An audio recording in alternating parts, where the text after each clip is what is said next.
this particular topic is afforded more time to have a conversation, because clearly in many cases you need an extended conversation. There may be some distinctions between what is simply a wellness visit and a consultation of this sort. And again, this will likely go to the insurance committee. It passed out of this committee, and that will also probably be clarified there. And I'm sorry, your second point was?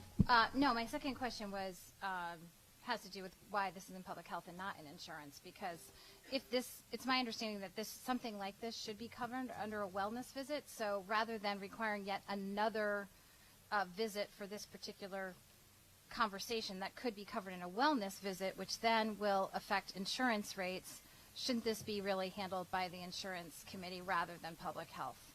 I'm not saying I don't support it. I'm just saying I think it's in the wrong committee. Obviously, it's up to others to decide whether another committee of cognizance should also review this. I would say it's highly likely the insurance committee would pick this up. Sometimes bills start in more than one committees and then have to move over. Senator Lesser, do you have anything to add? I would just add to that, Mr. Chairman, that the Insurance and Real Estate Committee did raise identical legislation to this. This is obviously a subject of interest, but given the inordinate or overwhelming public interest in this issue, I felt it would be a convenient venue to have one place, one committee where public comment could be directed. And then, of course, yes, the Insurance Committee does want to weigh in on the wording of this language to make sure that it concords with the law and the general drafting of our insurance statutes. Thank you, Mr. Chairman. Thank you, Senator. So I take you, since we've had the public hearing on that, that does address that opportunity, and that's part of the process. Are there other questions, comments? Yes, Representative McCarty. Thank you very much, Mr. Chair. Would you just be able to clarify for me, so the language mentions 20 minutes. Can you just speak to that for a minute? So let's just imagine that, because I'm for looking at this, but I'd like to know if the doctor doesn't spend, it has to be at least 20 minutes. I'm just looking at how that's going to transpire. The intent of the legislation is to afford at least 20 minutes. My guess is some practitioners will choose to go longer if they can, but the idea is it can't be a perfunctory conversation. It has to be extended. So I would say 20 minutes or longer. And again, this may have to be amended so that the language is perfectly clear and legal. Any other questions or comments? If not, do we have a motion on the floor? Can we do this by voice vote, or would you prefer? Roll call votes, exactly what I was planning.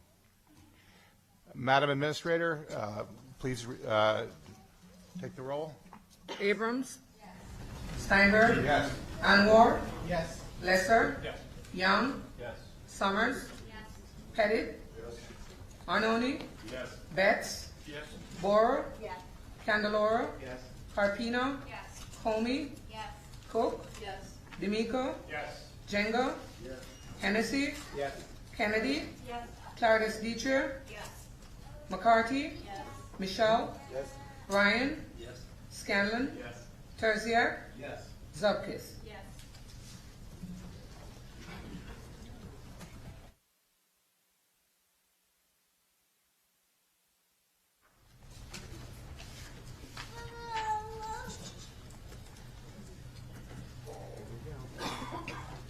Madam Administrator, did it carry? The vote passes. We now move on to the second item, House Bill 5044. This is LCO 1953. This is a JFS to the floor. Do I have a motion? By Representative Terziak. Do I have a second? Second. Second by Senator Abrams. This is the bill that has been the subject of a lot of conversation, and I expect that we will have more conversation today. I should also make it clear that we have amended language. The LCO 1953 represents a significant difference, whereby we are offering grandfathering to all children from kindergarten up. No, preschool up.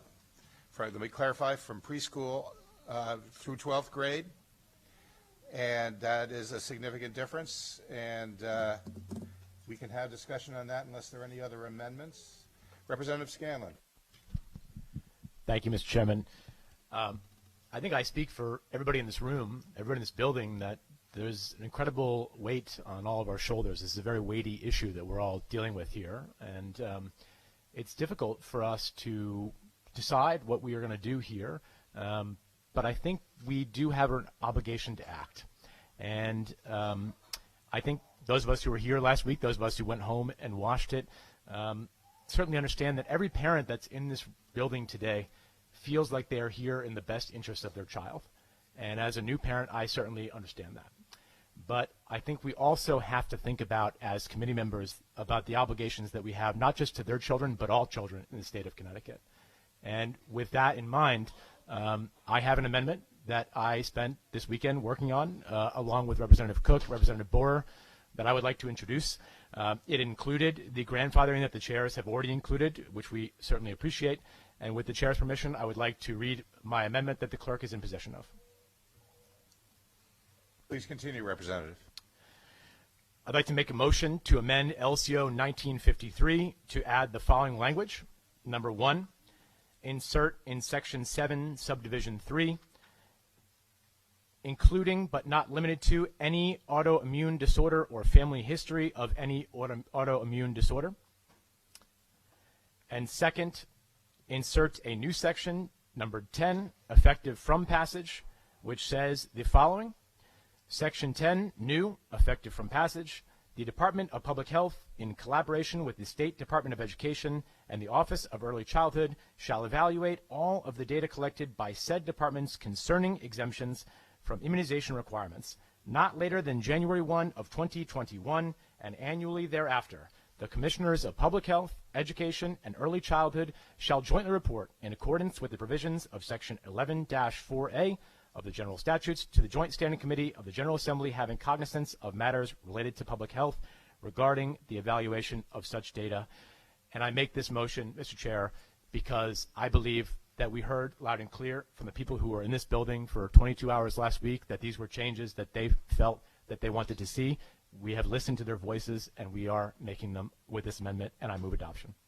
Representative, and seconded by Representative Cook. Before we have further conversation, would you care to elucidate further on the specifics of these two changes to the amendment? I would. Thank you, Mr. Chair.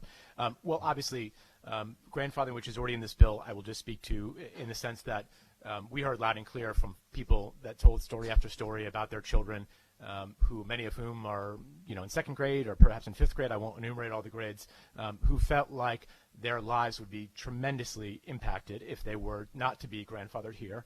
And I think by doing this, right now the bill said September of this year. I think that many of us felt that that was just not workable. And by grandfathering everyone, we can make sure it's the single biggest thing that I've heard about from my constituents, wanting to make sure that their families are held whole, that their families are able to continue going to school that they are already in, and that their lives would not be dramatically uprooted by this. And that amendment certainly does that.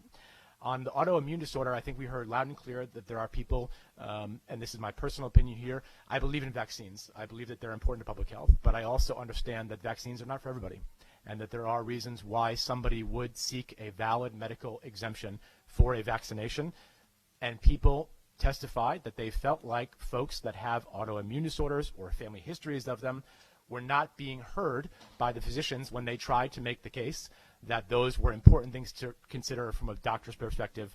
By adding this in here, we will be specifically stating in a policy goal that we hope that the doctors will take that into consideration when they are considering those exemptions. And last but not least, there was a lot of questions and discussion and debate about numbers and whether we know the right numbers or we don't know the right numbers. And I think all of us should be able to agree that we should always know the right numbers.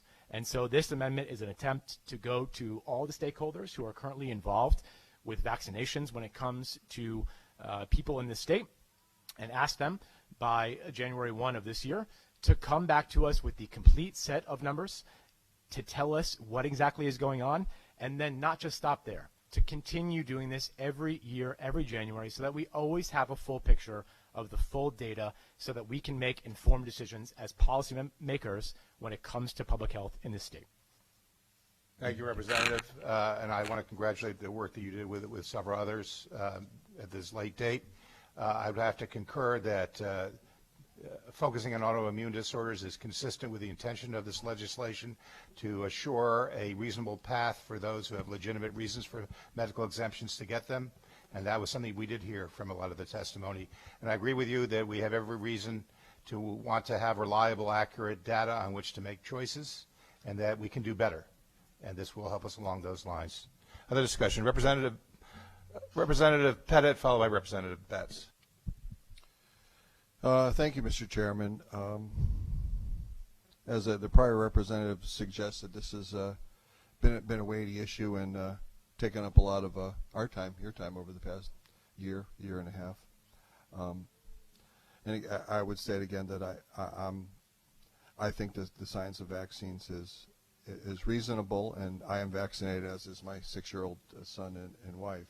Having said that, I think at some levels the science for the people who agree with it, it's much more straightforward than the public policy ramifications. The first point I would make is that I understand the grandfathering from a socioeconomic political point of view, but if there's an urgent or emergent situation with the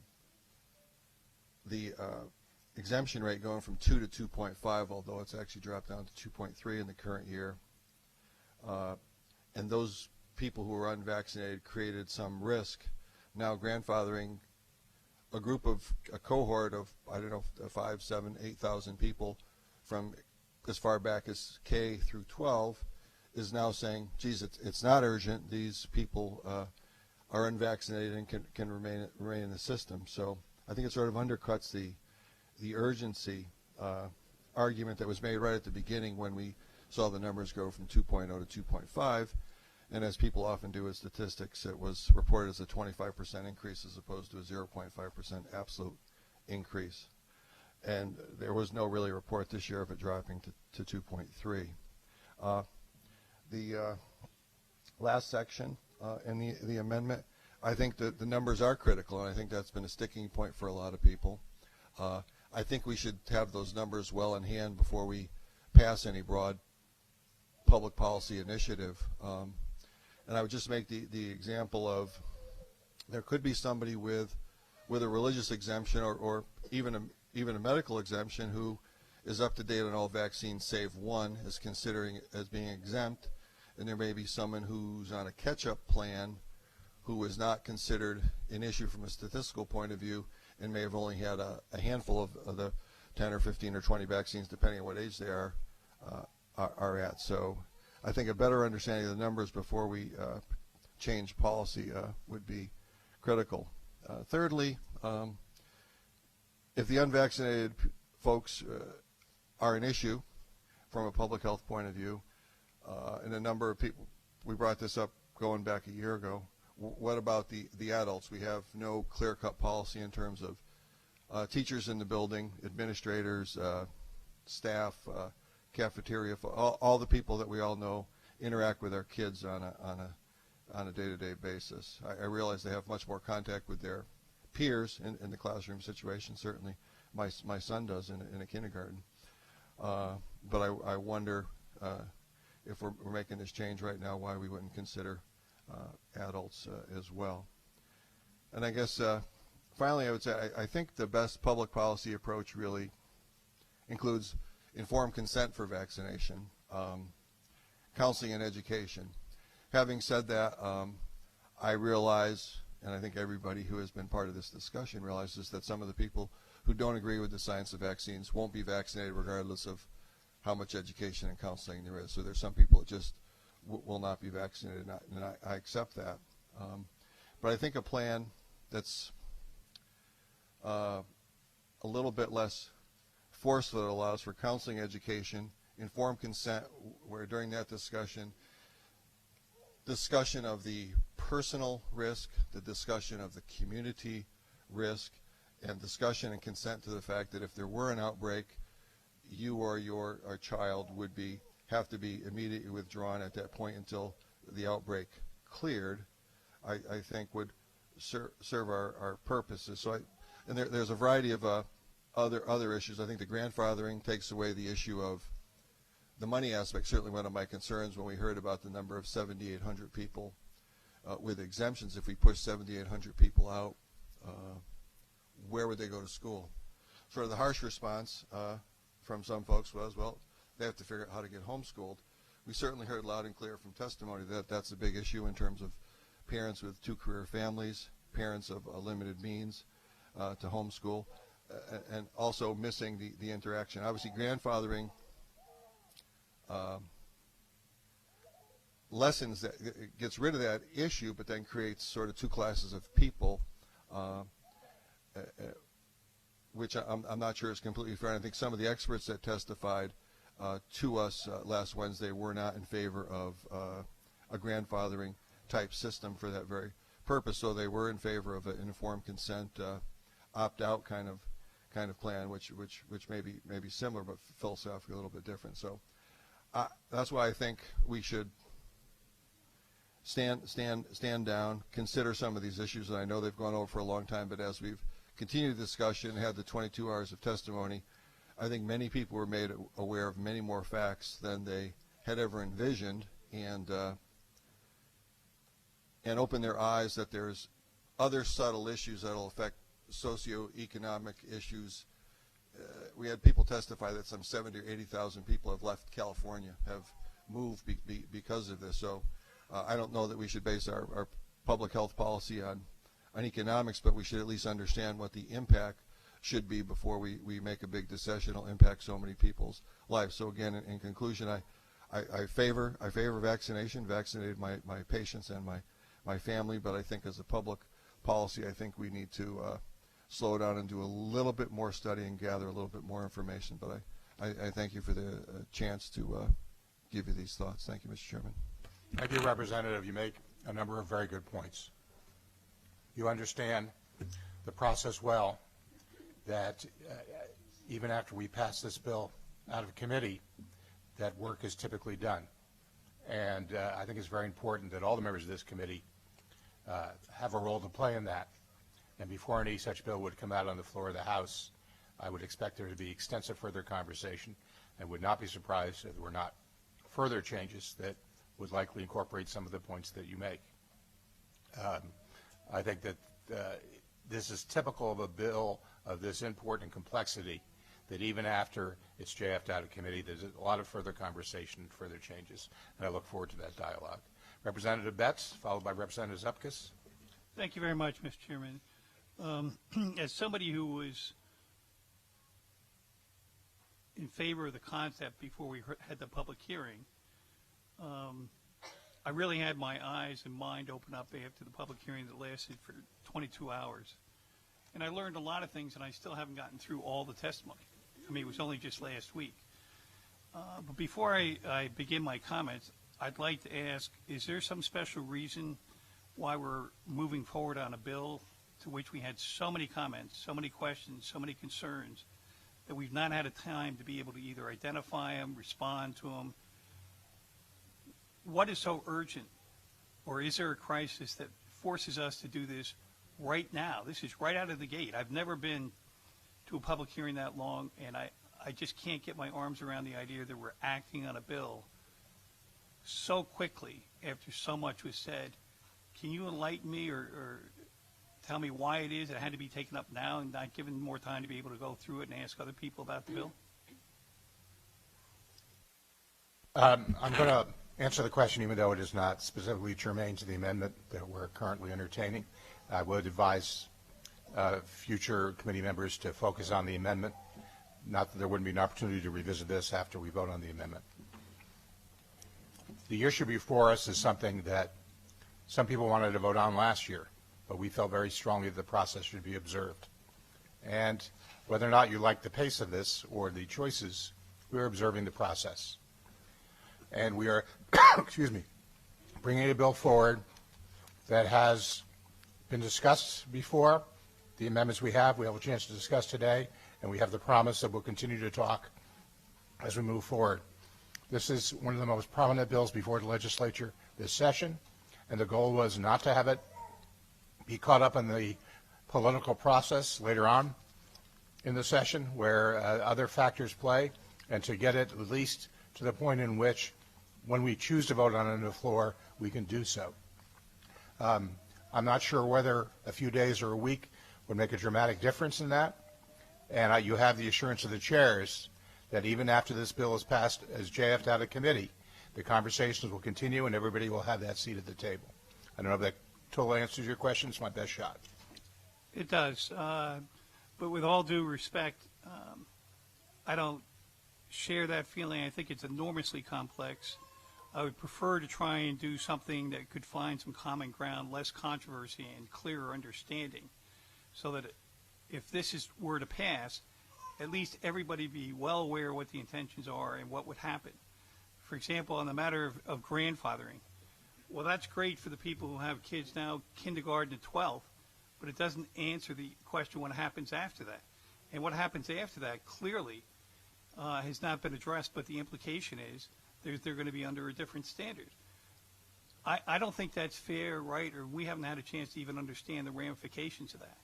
And my preference is we would continue to what I thought was a good process before, where you had a bipartisan committee meet in the summer and try and identify common ground that everybody would understand and adopt what is necessary to improve the health policy.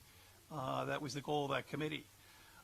You know, everybody in this room knows I'm not a big fan of passing laws. I'd prefer to do things and leave that as a last resort. But attempting to pass a law on an issue this personal, this complex, is just, in my judgment, is not something I can support and is ill-advised. I think it's only going to raise more questions. It's going to divide people. And I think that's a real shame, because this is something that's very important. As I said to you before, I was supportive of the concept in the beginning. But I've got to be very honest. I mean, I was greatly influenced and persuaded by what I heard at the public hearing. So I thank you for allowing me to talk about that, but I will talk on the amendment as you asked before. Why is it that we have to do this in the amendment now? Could we not do this administratively without passing a law? I'm sorry, you're talking about the specifics of Yes. the amendment? Yeah, I'm There- talking about the data collection and having the report back to the legislature. Could we not do that without passing a law? Can we not do that administratively? Can we not talk to the commissioners of health and education to do this? I suppose that we could do that, but we felt it was important for the legislature to make the case that the integrity of the data was very important to us, and to assure that they would be back to us before the start of next session with a report on how that was going. If we left it to their own devices, there's less assurance they'd come back to us in a timely fashion. And with the first point of the amendment being explicit about autoimmune disorders, I don't think you could do that in any other way. We want to make that as explicit as possible as a reason for a medical exemption. So I think that would have to be part of the statute. Okay, thank you, but you raised the heart of what I'm really concerned about. Obviously, none of us have the confidence or know what the data is, and yet we're proceeding here under the guise that, well, we're going to ask for it. Well, how do we move forward on public policy if we don't have the data? How do we explain to people what this goal, what this bill is going to do? I mean, it seems to me, okay, we pass something as a concept, but we really don't have the details, how it's going to be implemented, who it's going to affect, how it's going to affect people. It seems like, okay, well, we have something on the books, and then it'll be a work in progress. And I can't, I don't support things like that, because not only am I not comfortable, but I have no answer to give to constituents as to what the outcome of this is going to be. And as I said, I had been influenced by that public hearing. I have changed my mind. I do think there's common ground, but I don't think this is the route to pursue, and that's why I'll be opposing it. Thank you, Representative. I will state that we do have data. There have been questions raised about the accuracy of it, but it's not as if we're lacking in data or in our ability to draw conclusions from what we know. Our goal is to make sure we can do better and that we have absolute confidence in it. But to suggest that we do not have data that has been of use or does not indicate a trend, I think is not the way I read what has been provided to us. Zepkis, followed by Representative Michelle, followed by Representative Hennessy.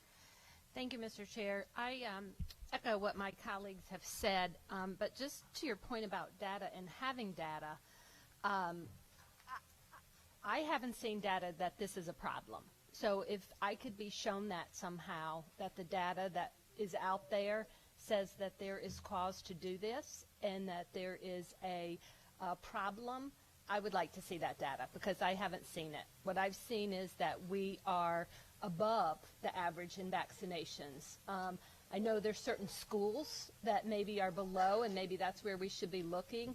But I would ask, with all due respect, I haven't seen the data that you're speaking of, that if this is a problem, I would like to see that. So for that reason, and I have a question also, but if you have some data. If you'd like to the data the DPH presented is available to all committee members and to the public. Now, the indications are, to your point, that there are a number of schools totaling 167, 180 schools, somewhere in that range, that fall below the threshold that we seek as the Department of Public Health. So a statewide average could be misleading in that regard if there are schools which may be bordering on more problematic. That's one of the reasons why we thought this bill was necessary. Secondly, there seems to be a trend that is escalating year to year, which indicates a direction which is not the direction we wanted to go. So those two facts alone, which I believe even with improvements and revisions to the data will probably hold, indicate there is a reason for this bill at this time. I'd be glad to go over the data with you at any time. I think it's the information as presented by DPH at least was clearly presented, even if you don't agree necessarily with its accuracy. And I think that's where the confusion is. And your question? And my question is, I guess, to the proponent of the amendment. As far as grandfathering goes, so if I just so I understand, so I have a child, a daughter in 2nd grade, and I have the religious exemption. She's all set. But I also have a daughter that is 2 years old. Is that child covered as well under the religious exemption? Through you, Mr. Chair, it would depend on whether that child is enrolled in a preschool program. If they're not. Then they would not be. Okay. And so if I have a child that's not in school, preschool, or like your baby, okay, but if I have a child that young, am I able to get a religious exemption for that child? You would not be under this current grandfathering language, though I will remind everybody on this committee, and especially the folks who are here today in the building, as most members know, we sometimes pass bills out of committee that have no changes to just get them out to keep the conversation going. I offered this amendment today because I didn't think that that was the responsible thing to do, because there are people who are literally calling and texting me and meeting with me saying that they're not sleeping at night because they're worried about their children not being able to go to school. And so I believe, we'll see what the vote is today, that a number of us were so concerned about that and that sentiment and heard those voices that we wanted to address this. But I would not say that we have solved this problem. And I don't think that my amendment is any way, shape, or form to imply that this is all the changes that we need to make this bill good. It's just a good faith effort to start a conversation based on what I heard last week and what a couple of us heard last week, that we have to find a better balance between what we all believe is important with is safeguarding public health, but also the concerns that folks in this building have been raising the last couple of days. And this is the first draft of an attempt to do just that. Thank you, Representative. I just had wished that we would have a conversation and work a lot of these things out in committee before it passes out. Thank you. Thank you, Representative. Representative Michelle, followed by Representative Hennessy. Thank you, Mr. Chair. Thank you to the members of this committee for actually going through the 22 hours of listening to people, and thank you for the people here again today. Regarding the amendment, I have some issues with the grandfathering because, of course, I'm happy with 7,000 children or 7,800 children with us making sure that they go to school. But then what about the other children, the children that will be born in the next 10, 20 years, etc.? And also, I think that putting the grandfathering sort of puts in question the reason for this bill. Additionally, data collection. I've heard and I've read that, for example, in some schools, if a child had an exemption or was missing 5 vaccines in the schedule, then they would write 5 exemptions. And so I have a fundamental issue with the fact that we're launching this bill based on a need that maybe, to me, is not reasonably proved. That's why I won't be voting in favor of this amendment. Thank you, Mr. Chair. Thank you, Representative. Representative Hennessy, followed by Representative Candelora. Thank you, Mr. Chair. So the fact that we're in this JF meeting just days after a historic public hearing, I kind of knew that amendments would have to be made because we have to address the fact that 22 hours and thousands of people came out, so something has to be done. I'd like to associate my remarks with Dr. Pettit and Representative Betts and Representative Zupkis, or McCarty. Zupkis, yes, Zupkis. Sorry, here. I don't normally associate myself with that side of the aisle, but in today's world, I would definitely say that issues are concerned.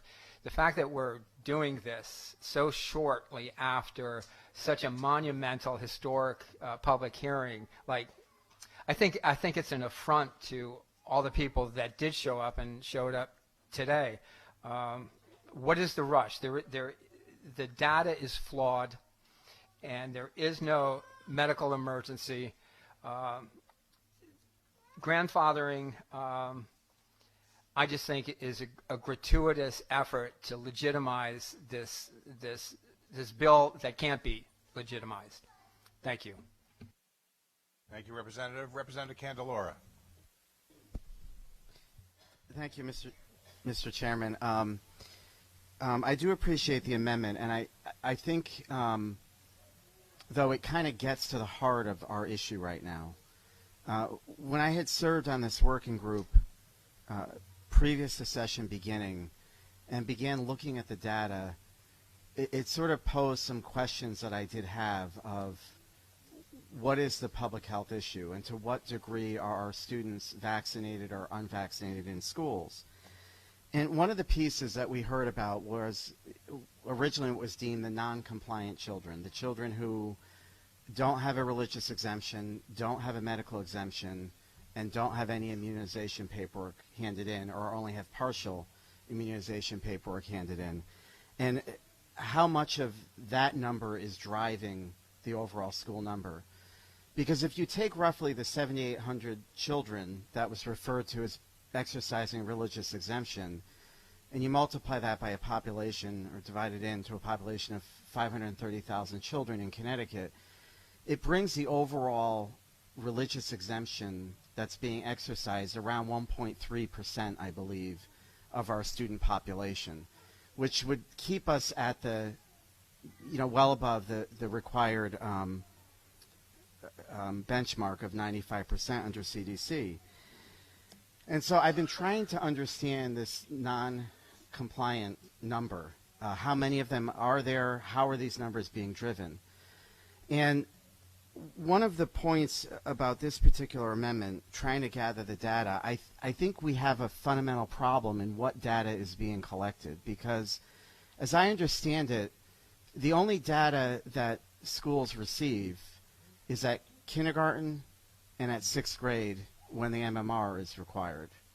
The Department of Public Health doesn't get the data of children going through the system. So if my child enters in kindergarten and I exercise a religious exemption, or I have an extended schedule for the vaccines, and then I immunize my children in 2nd grade, I don't report that to the school, and my child remains reported as being unvaccinated.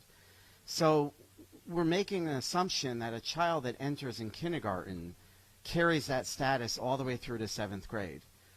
And what I find interesting in looking at the numbers is we don't have the issues at the high school level or the older grades. It's at the elementary levels. And so is this a matter of a timing issue of when the documents are handed in?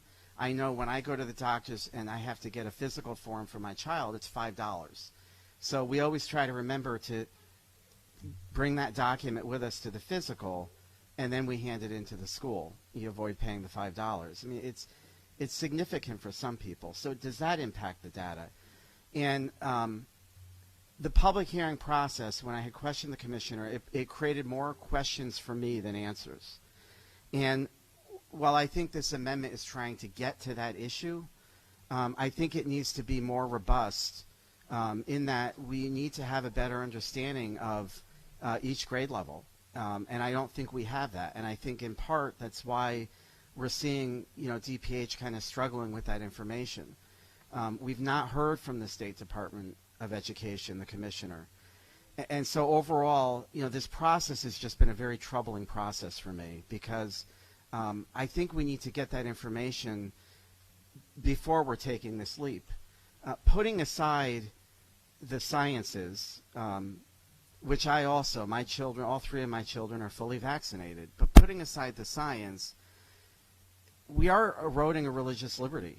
And I think before I even take that consideration, I want to have the data. I want to do it in the least restrictive means before we take that leap, because I am not comfortable with segregating a minority population in the state of Connecticut because they don't think the way I think.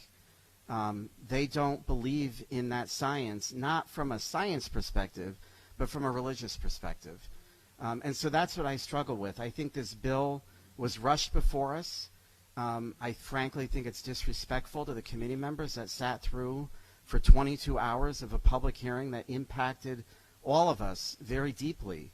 And I wish we could have more conversation in the committee, because I fear that once this moves out of this committee, we do lose our say, we lose our voice. And putting it to 187 legislators that didn't have the advantage of those 22 hours of public hearing, of listening to this issue, the individuals that were in that working group for 6 months that debated this issue and talked about it, many of us know what the issues are, and this bill doesn't solve them all.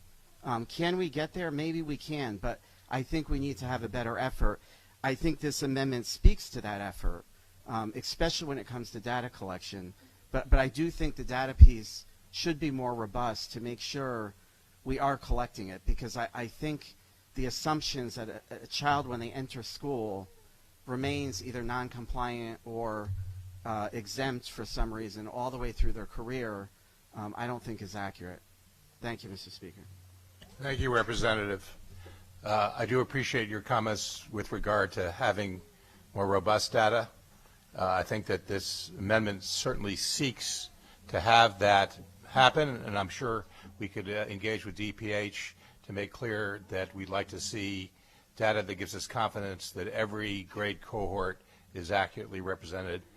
I'll disagree with you with regard to sort of the timing issue. I think that if that had been the case, and I'd have to go back and look at the data, we would have seen this routinely in those elementary grades, that there was an inflated number. This is different. What we've seen in the last 3 or 4 years is anomalous based upon the history of DPH's collected data. So I don't think it could be a timing issue now if it wasn't a timing issue previously. But I think it does raise the issue that we need to count on DPH and other agencies that collect the data to give us the information that we're looking for. I personally think this amendment takes us on that path. It's going to be a good way for us to have that conversation with everybody. And since they need to come back to the legislature before the start of the next session, we'll have an opportunity to weigh in and look at the data with fresh eyes, and ideally with more data being collected. So thank you. Others would like to comment. Senator Summers, did you have a? Yes, thank you. I'm going to comment on the amendment, but it strays into the bill too. It's a little hard to separate them. See if I can allow you that full latitude, but we'll get Well, started along that. As far as the entire bill that we're doing right now, including the amendment, I think it's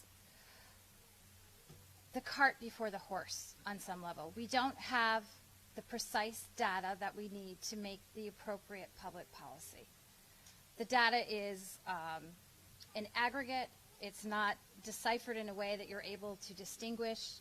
On a religious exemption, for example, what specific vaccines are taken for a religious exemption versus others. And we have this whole other area of what I would call under-vaccinated that are just not compliant. So we are making as we've heard today, one of the most important bills of the legislative session based on data that we don't really have at the micro level that we need. So I am troubled with that.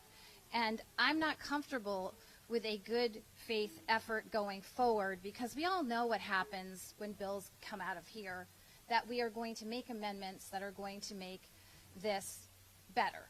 This bill is a crossroad of religious freedom, of constitutional rights, of educational freedom, all wrapped up under the guise of a public health crisis.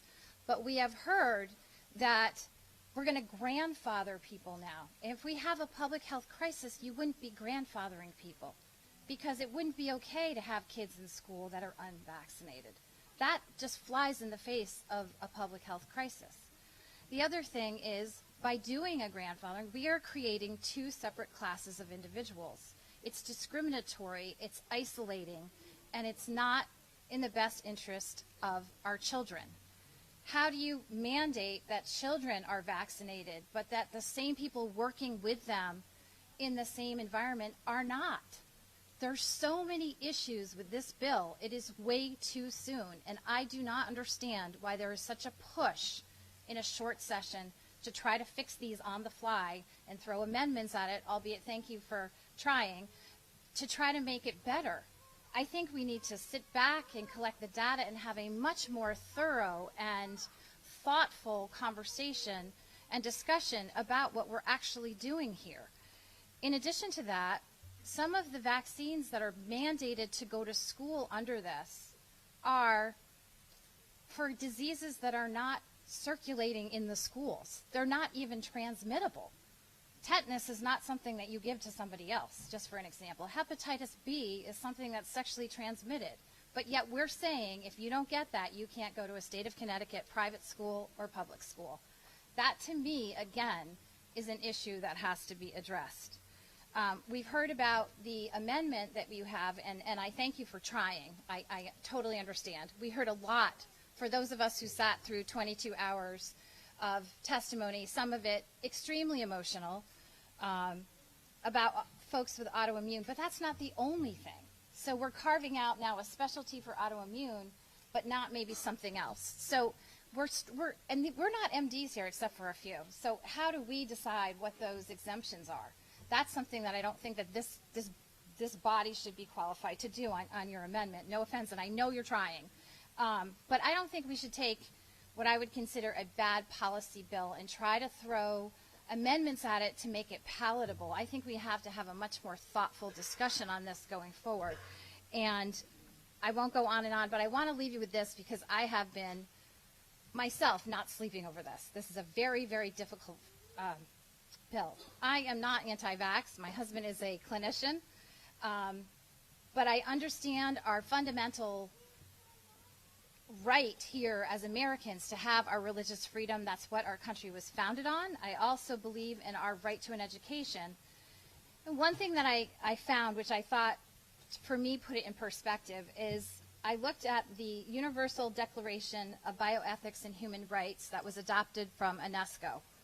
And Article 3 states, human dignity, human rights, and a fundamental freedom need to be fully respected. And Article 6, this is adopted by the UN, says, any preventative, diagnostic, and therapeutic medical intervention is only to be carried out with the prior, free, and informed consent of the persons concerned, based on adequate information. Consent may be withdrawn by the person concerned at any time for any reason without any disadvantage or prejudice. And that, to me, really spoke.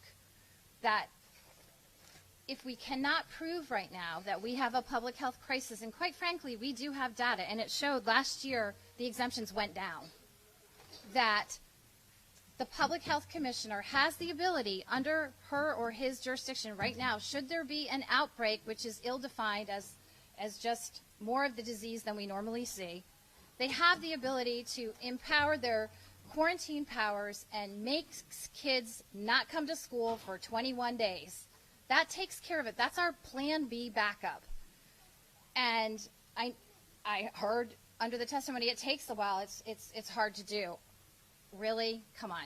We can find a way to expedite that. We've done it before if necessary.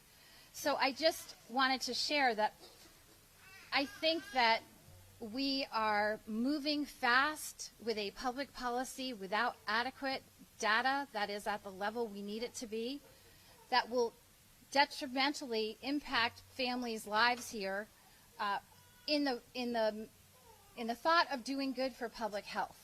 And I think that we need to take a big break. I would like to see this bill go nowhere, quite frankly, and start over and come up with a way that we know what the true data is, because I'm really fearful that we're going to make some significant mistakes. And we don't have to necessarily follow the CDC guidelines as far as what's needed to go to school. Look at some of those vaccinations. Many of them, as I said, they're not you can't transmit the disease. They're not communicable in the school district. And have a real reset on what we're trying to do as policymakers. And I just wanted to say that. I don't want to be up here being preachy, but I just think that this is the absolute wrong direction. The medical community is absolutely behind vaccinations, and I understand that we have them for a reason. They do stop disease. But we also have to put into perspective that we as Americans have our religious freedom that should not be taken away from us, and our right to an education. We heard from mothers that are on state insurance that can't afford to stay home with their child and homeschool them because they have taken a religious exemption. And many of the people that spoke clearly have deep religious beliefs. And how do we make them do something that is against their religious belief that we are guaranteed our right under the Constitution to have when there is no public health crisis? So that's why I'm not supporting the amendment, although I want to thank you for trying, and that's why I cannot support the bill. Thank you, Senator. You made a number of points. I'll try to respond to a few of them. I choose to. Let's put it that way. For example, you mentioned the medical community. I've yet to find a member of the medical community who thinks it's a great idea to wait for an outbreak and then try to address it then. In fact, there was recently an article that suggested the United States is not as well prepared for an epidemic as we might think it is. So I'm not so sure that that would be a better remedy to take the risk of having such a problem and then race to try to take care of it under that context. You mentioned the United Nations. I would also suggest you should look at the World Health Organization, which endorses vaccines and thinks they're very important to basically help eradicate epidemics around the world. And you also speak about religious freedom and the Constitution. I refer you to the opinion of the Connecticut Attorney General from May 9th of last year, which enumerates the several precedents that indicate this is both appropriate and has precedence, that the interest of the public health in this instance is an appropriate action on our part. So let me just say lastly that we agree there's a lot more that can be done, and I'm hopeful that we will get it done on this bill, but we need to be careful as to what we cite as the reasons. And again, I'm personally very uncomfortable with the idea of waiting for an epidemic to occur and then try to do something about it. Summers. I only think it's fair that you let me respond to that. First of all, I said the medical community is behind vaccinations, and as far as the World Health Organization, I agree that vaccines are important, but I don't agree that we have a situation here where we don't have the right data, the microdata that we need to make an actual decision that will be effective. Because right now, the way we have the religious exemptions, if you take away the religious exemption, you're not doing anything for all those that are under-vaccinated. So I think we need to think about it much more in more detail, without emotion, and keep in perspective that what we're saying, medical community, yes, supports vaccinations. I am somebody who's vaccinated, so are my children.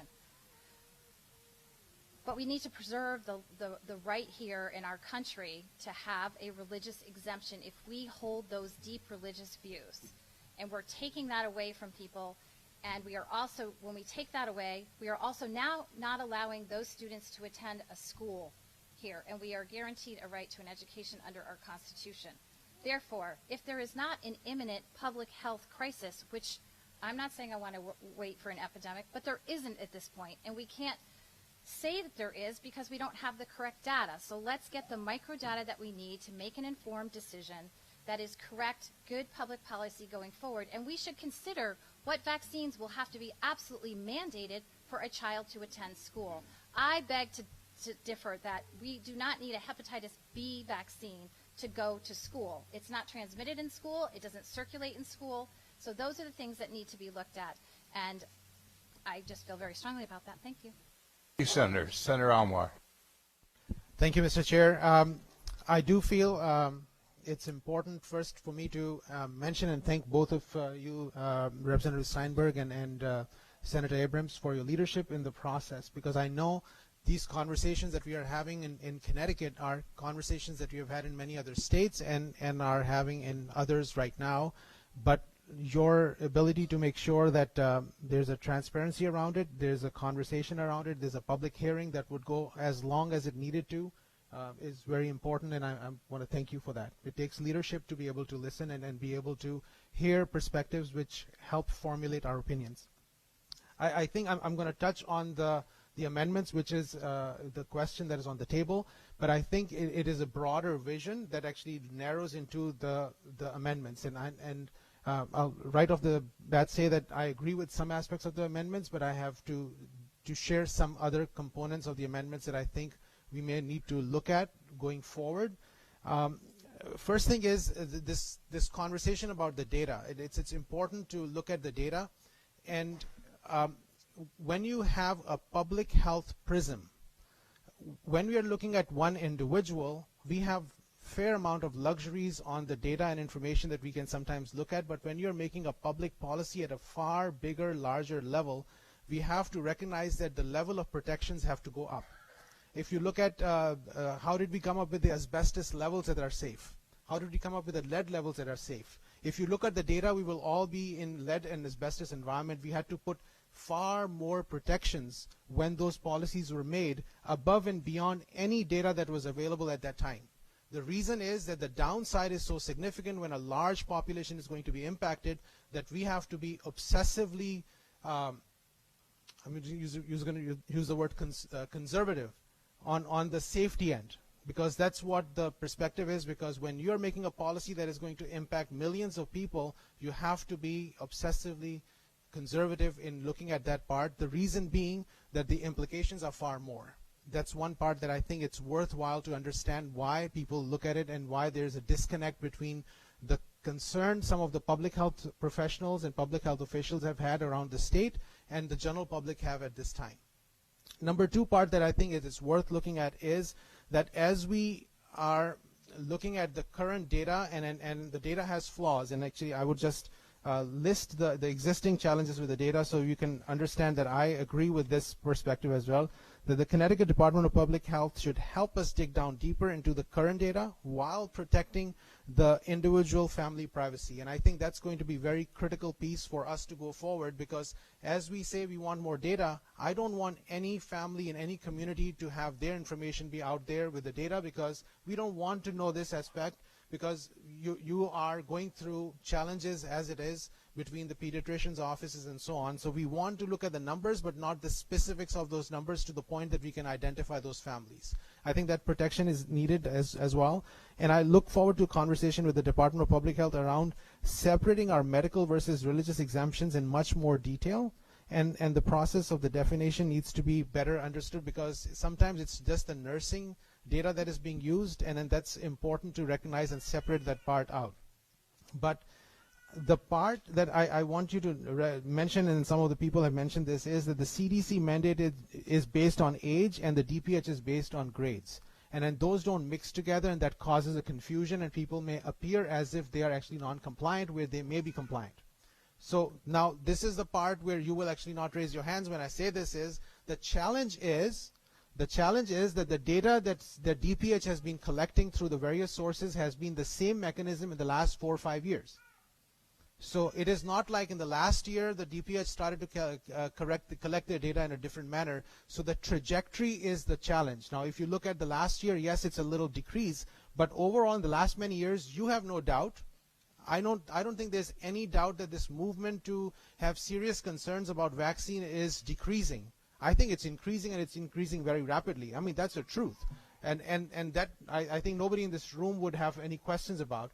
But the trajectory is the issue, and if the trajectory you follow that along, the risk of unvaccinated children is going to increase. And if that risk increases, we have a higher risk of spread of illnesses. Now, people may or may not believe this, but guess what? If we are humans and we have a human system that is there, it has happened in other parts of the world. And why is it that suddenly the human anatomy and physiology is going to change? Yes, we have genetics. Yes, we have other aspects. But we have to recognize. Now, those are the conversations I'll have later in a second about the specific micro identification and strategies around management. But the reality is that when you have a certain number of unvaccinated individuals and children in the community, the risk of spreading of illnesses increases. That is what has happened in the past. That is what has reduced it at this time.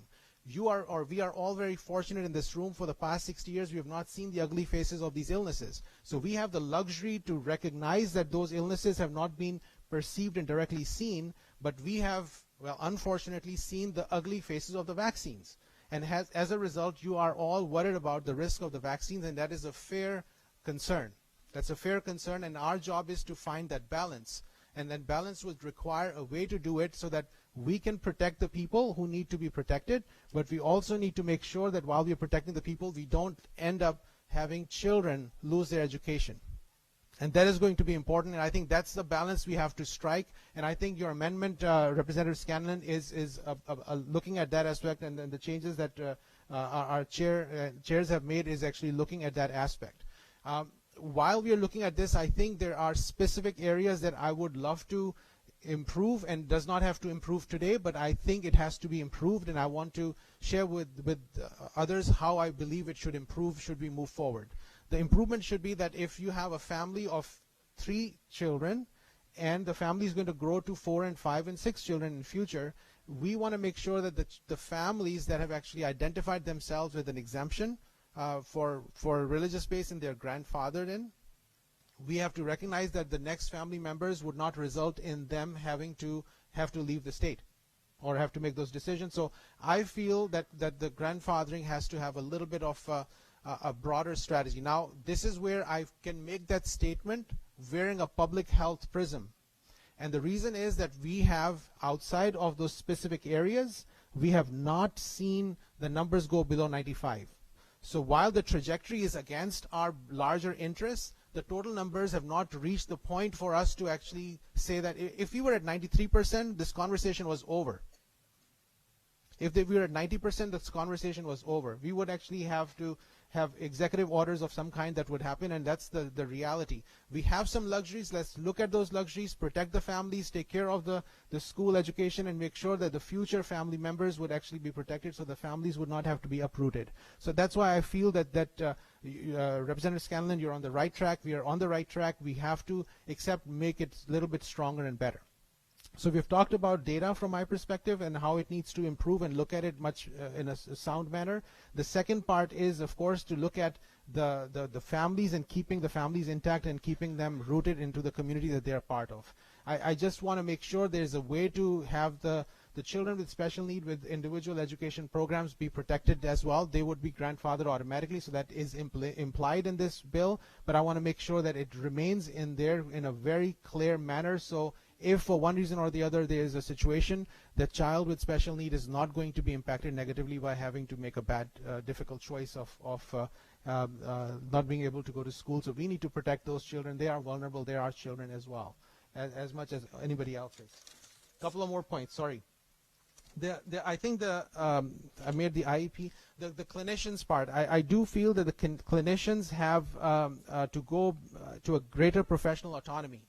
That is going to be the key thing. Having a greater professional autonomy is important because right now, as we heard from a number of parents, was that right now many of the people are not being accepted by pediatricians. Now that's going to be a challenge. We have to identify solutions.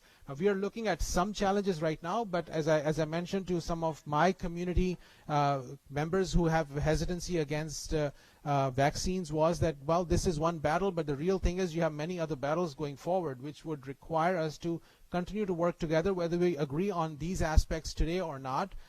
You are part of our community, and we have other things to address. Why is it that we cannot actually help have the pediatricians take a look at our patients who are actually not vaccinated at this time or not adequately vaccinated, but also spend the time with the families to be able to understand their perspective and respect their perspective and identify reasons why they have anxiety concerns that are there, and then protect them at that time.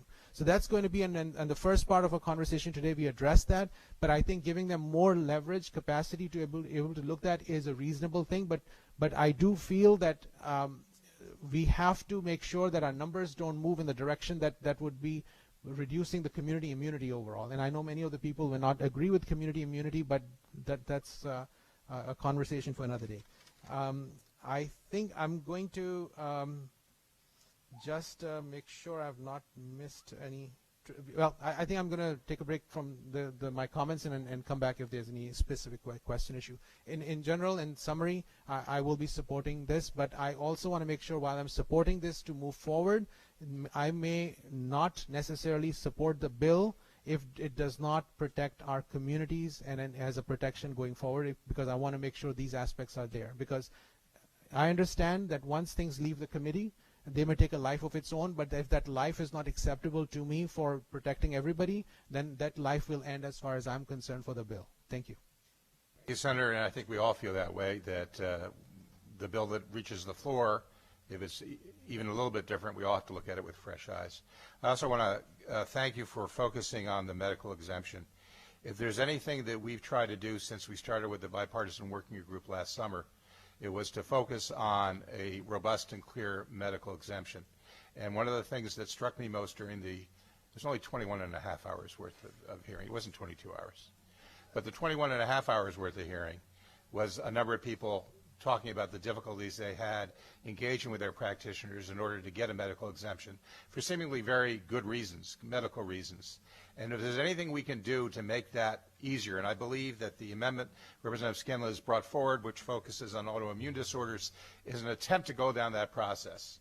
The question always became, how explicit do we need to be before we're interfering with the decision of the practitioner? We want to empower them. We want them to use discretion. We want them to engage with the families, but we have to be careful about being too prescriptive. Having said that, I'm willing to continue the conversation as far as it needs to go to talk about what we need to do to make sure that that medical exemption is available to every family for which it's appropriate. Representative Terziak. Thank you very much, Mr. Chairperson. I'd like to comment on the amendment, but also, since others did, expand it a bit. There's nothing about religious freedoms, I believe. Representative, could you get a little closer to the microphone, please? Thank you. Sorry about that. Although it's not in the amendment, it's been part of our conversation on the amendment, the idea of religious liberties and whether we impinge on them or not, whether that's ever done. We're sitting here where First Peoples of America are not allowed to use their traditional medicines and their traditional ceremonial naturally occurring herbs or whatever they want. We're here in the country that bans bigamy and still bans bigamy even if your religion says it's a good thing. We have no trouble banning something even though it may impinge on somebody's religion if we're doing it for society's greater good. At least that's our history.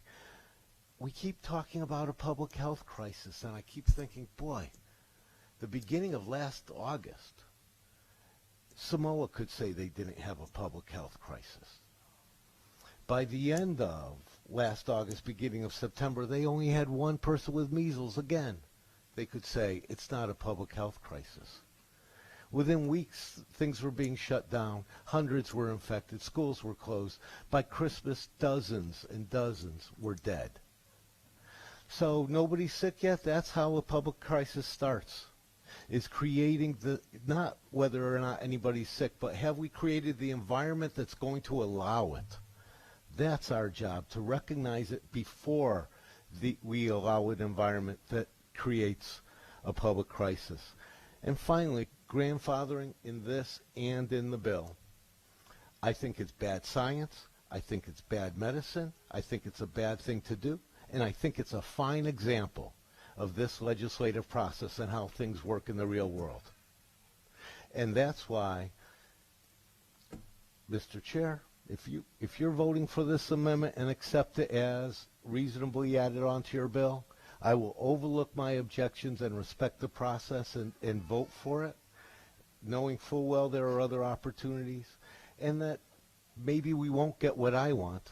That often happens, and that's sometimes the way compromise just works. Thank you very much, Mr. Chairperson. Your representative, and I just want to reiterate there will be further opportunities.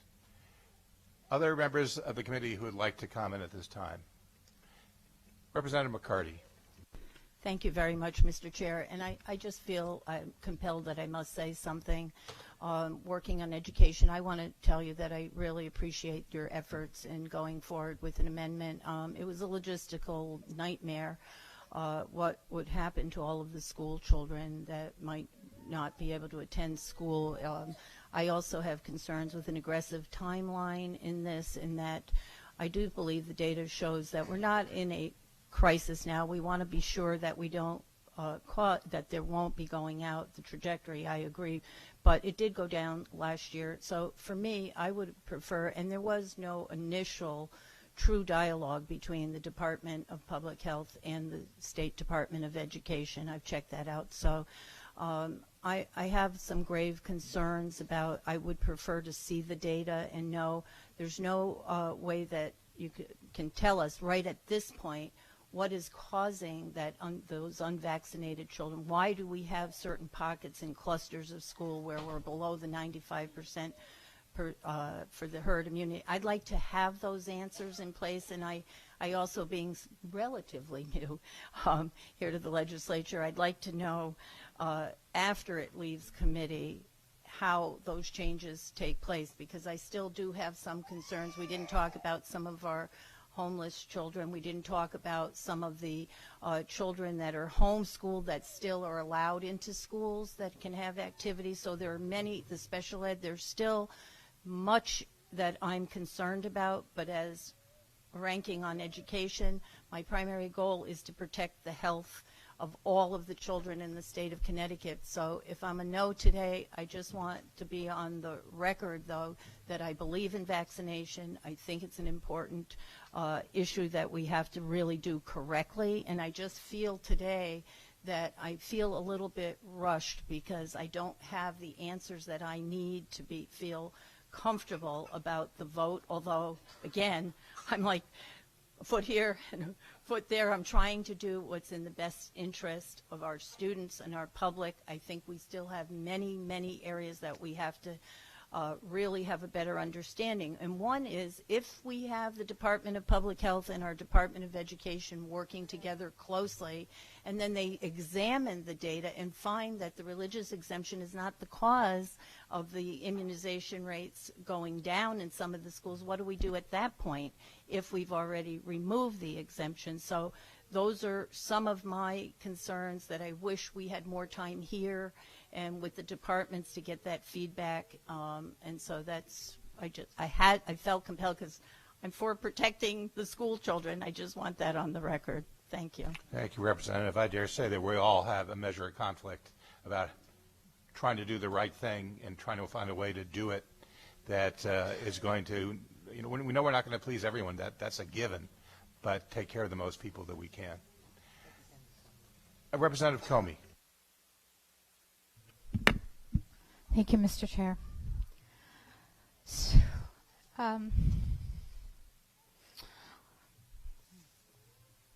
when I took my oath of office, I vowed to keep kids in the center of my decision making. And I've been working my whole career making sure not to drive education and childcare underground. I think, and I know we all know, that education is the single most important factor in determining the future success of our youth. I believe that public schools are the cornerstone of what we can offer our communities and our society, and they are the most inclusive institutions, and that we should be working to grow people to go there. I also know what it's like to have a child with an invisible disability. That is not recognized as being life-threatening, although it is every single day. So I appreciate Representative Scanlon's and his team on expanding some of the medical exemptions to include autoimmune diseases. I would even go so far as to include autoimmune reactions and allergies and those sorts of things, which we heard a lot of at the public hearing. The concerns that I have are also with the data that we're using. We hear of tens of thousands of blue forms that are missing or even incorrect. I have not heard from the State Department of Education about in some of the schools and how they're going to be able to report out in a way that we can truly understand, and the possibility that there may be some real needed added resources to do this work. I would go so far as to recommend an independent auditor or someone that would be from the outside to come in and look at the data collection and to improve our efforts and ensure accuracy. So I appreciate that in the amendment. And I certainly would support grandfathering because as much as we can, because it would give us time that I think that we need and that we're all asking for to figure out exactly what is going on here, to work out the issues with the doctors and the patients and the families, and to adjust some of what is going on in here. I mean, our public health is really about prevention, and although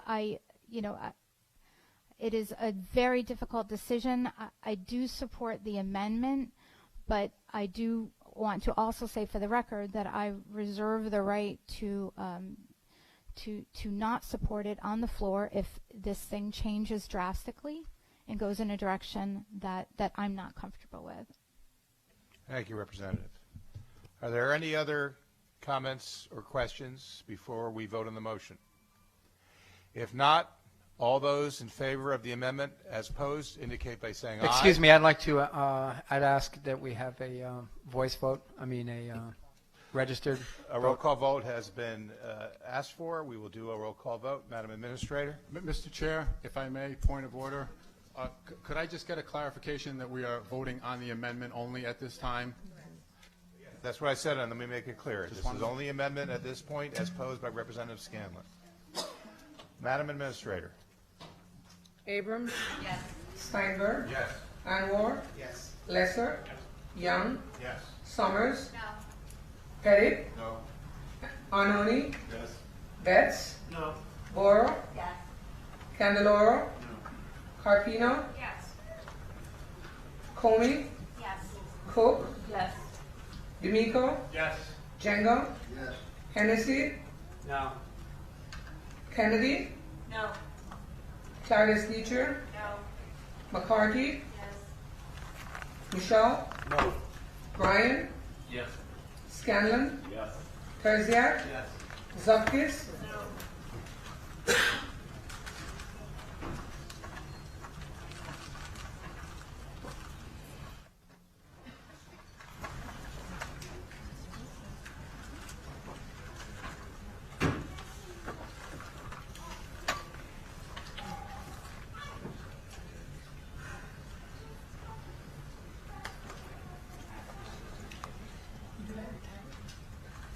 Would the administrator please announce the tally? Total voting 25, those voting yea 16, those voting yea 9. The motion carries. The bill is amended. We now have the amended bill before us. Are there comments or questions? Representative Michelle, followed by Representative Betts. Thank you, Mr. Chair. I'll try to be as brief as possible with several of my points, just to put them on the record. I did address grandfathering earlier. I can't agree that children who are vaccinated are more of a risk to those that are not vaccinated, and especially when we read about shedding. I think we need more research. There are clear issues with the way the data is collected from school, which we have addressed, and we need more research. There's a clear lack of research on the safety of vaccines. In example, comparison with placebo, etc. We've heard it during the public hearing. The National Center for Biotech Information, the NCBI, comments on aluminum adjuvants are, despite 90 years of use, medical science's understanding about their mechanisms of action is still remarkably poor. We need research. $4 billion was mentioned several times. And there have been comments that, well, this is strictly liability.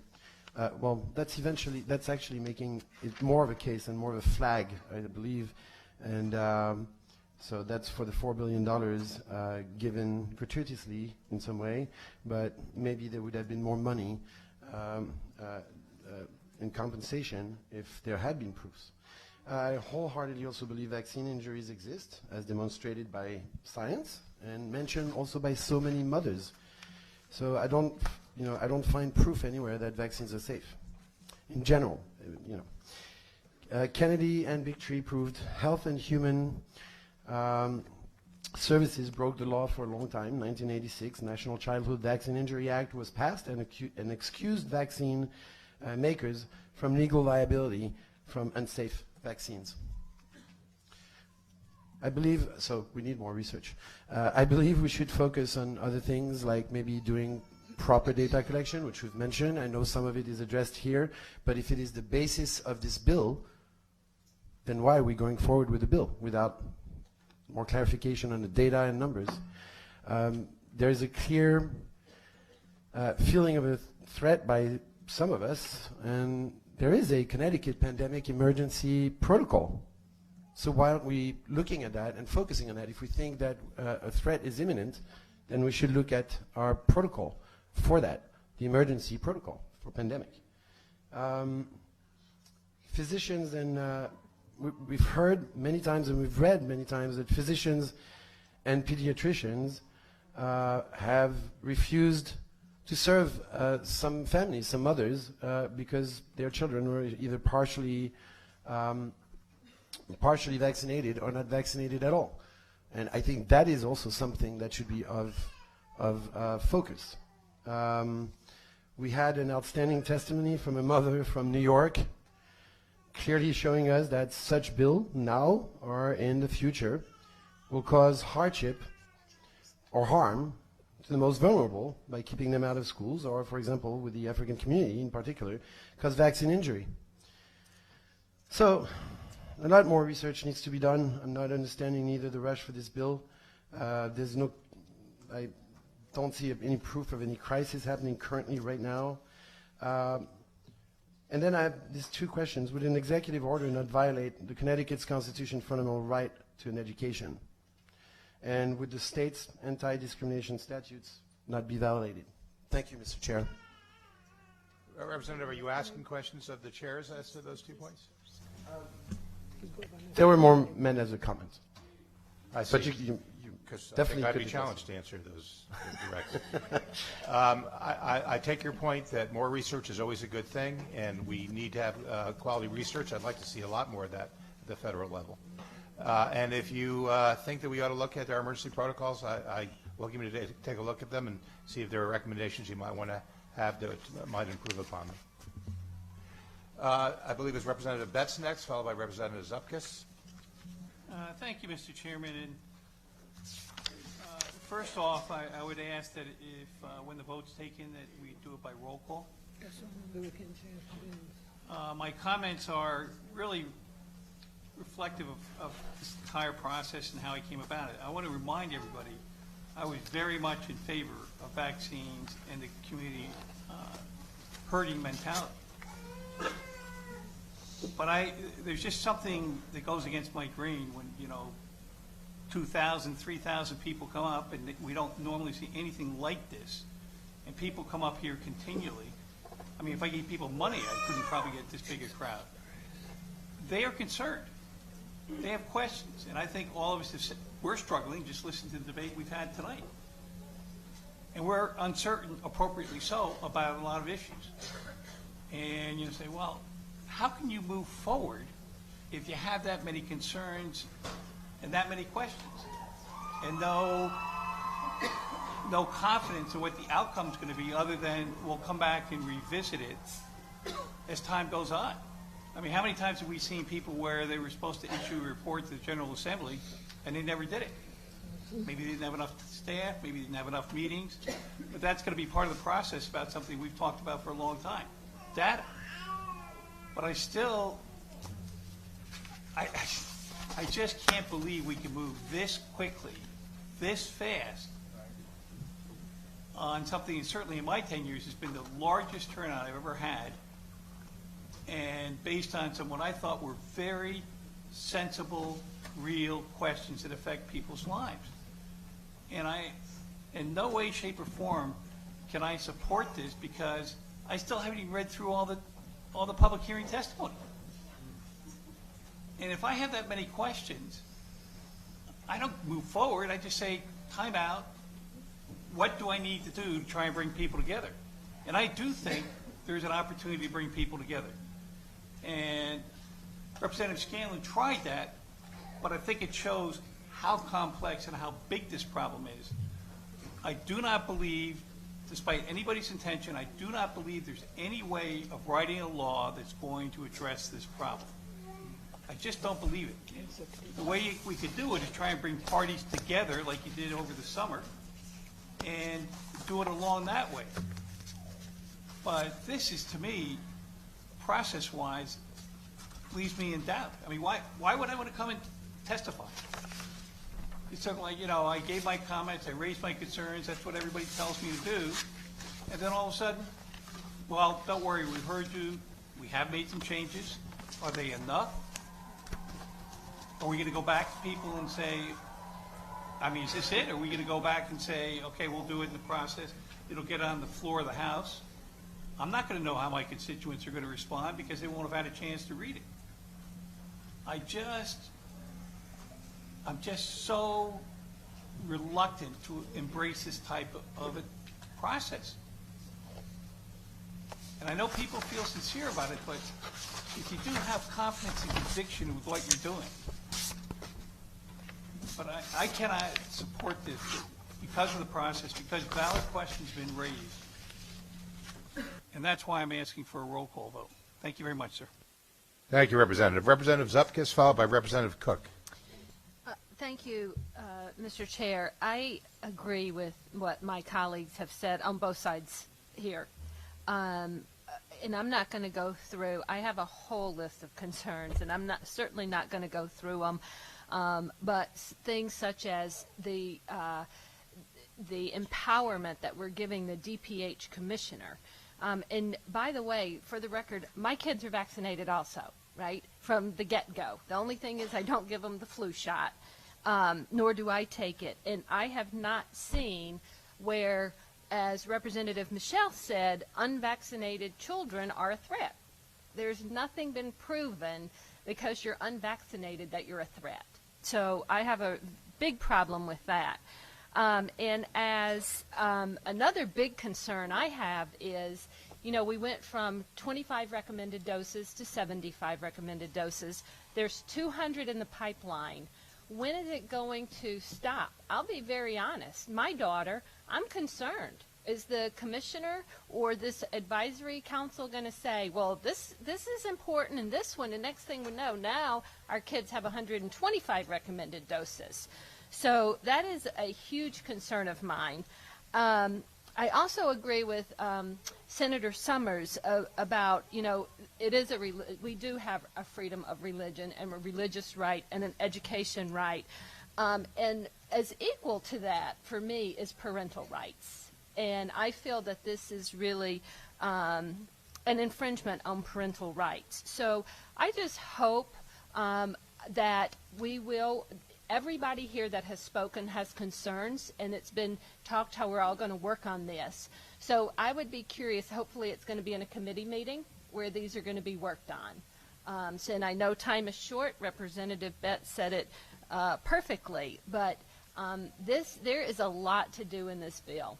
And to get it out and make sure all of these things happen, I just don't see it. Thank you. Thank you, Representative. Representative Cook, followed by Representative Hennessy. Thank you, Mr. Chairman. And first and foremost, I want to thank my colleagues that were willing to work over the weekend to ensure that we tried to make something a little bit better than what it was. And I want to stress the world a little bit better. We have a process in this building that it is a building for the people, by the people, and we've heard from people. We've heard from a lot of people. But I want to argue that the hearing of those people did not stop within these four walls or within those 22 hours.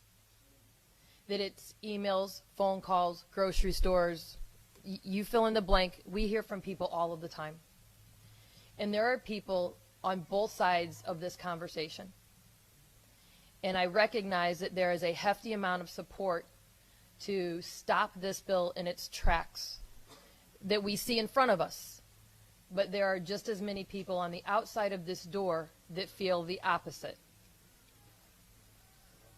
So as we are sitting here and we all took an oath to represent the people of your district and your state, it's not one group or the other, it is all. And a mother of 4, of all of my children are vaccinated, and a child that has an immune issue, that spent a good amount of time in the hospital. I understand the compromising positions that you can be in when you are health challenged. We have got to figure out a way to work together to solve this problem. And I believe that we have become a state of reaction versus proaction, and we need to be better than that. We need to sometimes check our own personal opinions at the door and look at both sides and see what we can do. I don't want to see a child that has a compromising system not be able to go to school. I don't want to see any child not be able to go to school. We have to figure that out, and we have to figure that out together. This cannot be political. This needs to be about the rights and the health and the well-being of every child. And we put into this amendment a grandfathering clause because at that particular moment, that was our only option. We wanted to ensure that we heard from the people that said, do not kick my kids out of school. Make sure that my children that are in the preschool or the public schools can stay in that school. So we tried to do that. And obviously that is not going to be enough for all parties. There's a lot of things that we do in this building that do not make everybody happy. But you have to know that each person sitting around this desk or this horseshoe of a circle is doing everything in their power to collect all of the information that they can to make the best decision possible for the people that we were elected to represent. So as I sit here and recognize that the amendment is better than where we were, it is not at all good enough. And I think that there are a significant amount of things that we need to continue to work on. And I hope you know, as I crossed the line, and I talked to several of you before we started, and we apologize for the delay and the delay and the delay, but that was because of an amendment. We're doing our very best. And we're trying to figure this out. And I see people nodding yes and shaking their heads no. You know what? Whether you believe it or not, we don't walk out this door and just let our decisions sit where we are. We take those home with us. We grocery shop in your stores. Our kids go to your schools. We live these decisions each and every day. So I vow to you that as we put this amendment forward, the work does not stop. The work cannot stop. It doesn't mean that if a bill comes to the floor of the House, I'm a yes. There are things that we asked for to be put in this amendment that were rejected under negotiations. I just think that we have to continue the conversation. And if we don't, we're not doing our job. Thank you, Mr. Chairman. Thank you, Representative. I agree, and I look forward to this ongoing dialogue with all the parties involved. Representative Hennessy. Thank you, Mr. Chair. I would once again like to associate my remarks with Representative Michelle, Representative Betts, Representative Zupkis, and I'm not going to repeat what I think is very poignant questions and concerns. Once this bill gets voted out of committee, the cat is out of the bag. This is the most important vote of your lives, as far as I'm concerned.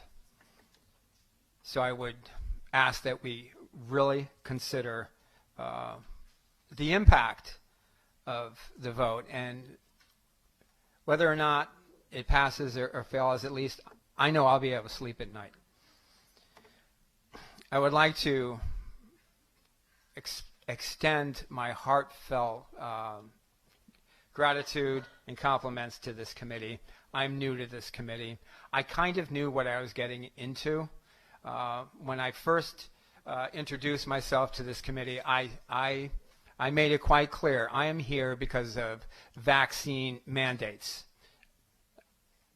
If you remember, that was my main concern, was to protect people from what I consider egregious vaccine mandates. I do not believe vaccines are safe and effective, and I don't think that there is any compromise in regards to making this bill better. I'll be voting no. Thank you. Thank you, Representative. Representative Candelora, followed by Representative Claris Ditria.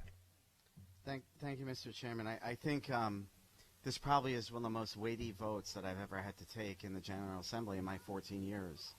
The next one closest was probably the vote on the death penalty. And I think it has that magnitude, because when we're dealing with public health issues, and from the testimony, this is a death sentence, potentially. I think it's ironic that the bill process seems to sort of reflect what we're doing in this underlying bill. And I say that because it's been rushed. I feel as if it's being jammed down our throats. And similarly, this underlying bill is sort of taking on that flavor. And I don't, as I said in the public hearing process, I don't think we're in a good spot. I don't like what I heard of the medical community refusing to see unvaccinated children in their practices. We are in a bad place in the state of Connecticut in this dialogue, and we shouldn't be here, because I think you're correct that the vaccination rates are good in Connecticut right now, and we all recognize that there is a trend, and we have to have a discussion about that trend. But we shouldn't be here where doctors are denying children access to medicine on the one hand, and individuals are fearful of seeking medical attention, of speaking their voice, of trying to get a public education. We're in a very bad spot. And I didn't want this public hearing to be on the bill that ended up being before us, because I think it only exacerbated the position that we're in right now, and it didn't help it. And I think many of us in this room wants to see this bill change. One concern I have is, last year we had a lot of testimony on mandating HPV, and that is a highly personal discussion. and it's based on behavior. You know, whether or not somebody is going to get the HPV vaccine, they may get it when they're 13, they may get it when they're 18, they may get it when they're 25. And I think that's their decision. The construct of this bill would allow for the Department of Public Health to add that to the schedule. And so now you have to make a decision whether to give your child the HPV vaccine or to enroll them in school. And the readings that I've done, you know, my children, we chose not to have that vaccine right now. When they're an adult, they'll make the decision. What's going to happen if this passes into law? I mean, the first thing I'm going to do is file a religious exemption. And it is based on my Catholicism. We are only going to exacerbate now the filings of religious exemptions, and I think the data is not going to become more clear. So I firmly believe this bill is not in the right spot. I think we do need further conversation, but sitting in the minority party right now, I'm uncomfortable because I've tried to make that effort early on in this process, thought maybe we could get here, and I thought I would be in the uncomfortable position of deciding, you know, maybe this is a good bill, I'm going to have to vote for it. And I'm shocked that it never got there for me. This is an easy no vote for me. It should be an easy no vote for everybody. And we need to have a reset on this bill because I have never seen this building the way it is, but I have never seen more raw emotion, more fear, more anger than I've ever seen in my life. And that's not what we signed up for. Thank you. Thank you, Representative. Representative Claridis Dutria. Thank you, Mr. Chair. We've heard last week in the public hearing from hundreds and upon hundreds of people and their concerns of what this bill will do. We heard 21 and a half hours of testimony from many different people. Question upon question, concern, tears, heartfelt stories of people terrified of what's going to happen if this bill's passed. And then here today, just from my fellow legislators, the concerns, the questions that we're all bringing up right now, that's concern for me. Means we need to put the pause button on this. We need to wait. There's too many questions on our side and on the public side to comfortably move forward with this. I am a mother of a vaccinated son, and I said to him last week after the public hearing testimony that if you were a baby right now, knowing what I know now, I'd have serious concerns whether I'd be vaccinating my son right now. But with that said, I implore people to vote no on this bill because we need, as people said before, to hit the reset button and get it right. Thank you, Mr. Chair. Thank you, Representative. Other comments or questions? Representative Pettit, followed by Senator Summers. Thank you, Mr. Chair. I won't repeat everything that I talked about earlier, but I still think, you know, if this bill moves forward, I'm not convinced that it will increase compliance. It may change some statistics if there's a change in the population base and sort of the denominator of the equation, but I'm not sure. Well, I still think the educational approach makes more sense. We have data from Washington State. A couple states have been far more punitive, and there actually is a published paper about exemptions from mandatory immunizations after legally mandated parental counseling from Washington that showed that significant relative decrease of 40% in exemption rates and an absolute reduction rate of 2.9%.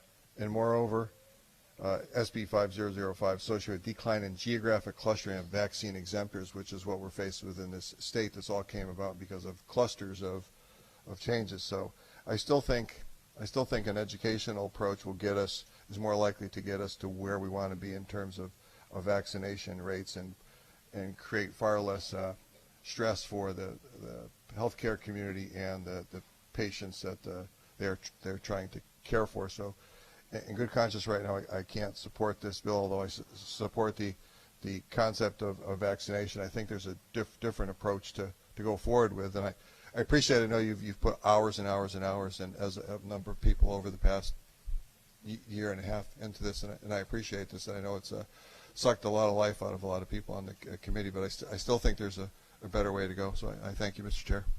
Thank you, Representative. I don't view them as mutually exclusive. I think we can talk a lot more about the educational path as we go forward. Senator Summers, followed by Representative Scanlon, followed by Representative D'Amico. Yes, I have actually a question on the bill, the new language at line 576. On the advisory committee that's going to review the medically contraindicated vaccinations, I want to know if, this group that is going to be appointed by our political leaders, albeit they're clinicians, but they will be appointed by political folks to review whatever these exemptions are. Are those now going to be subject to FOI because this is a public committee? How's that going to work, and how are we going to protect those who have put in,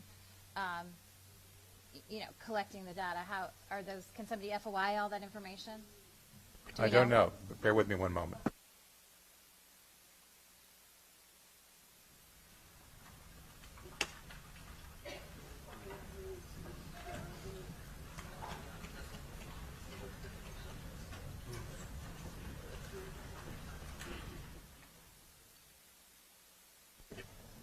In order to answer that question, the LCO has requested some minutes to find that out, so we'll be in recess for a few minutes.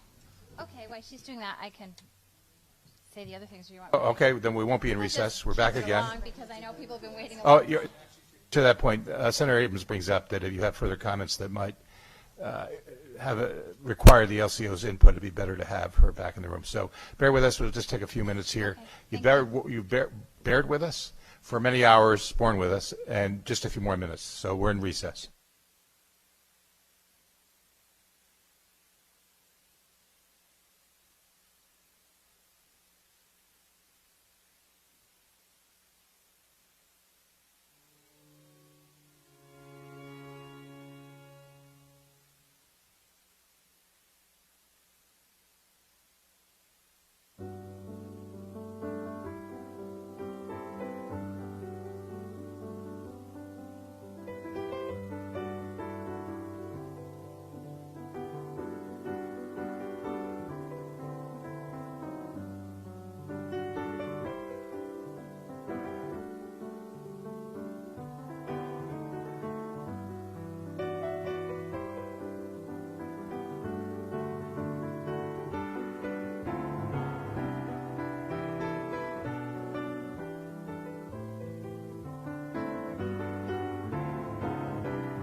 The Public Health Committee will be coming back into order in approximately 2 minutes.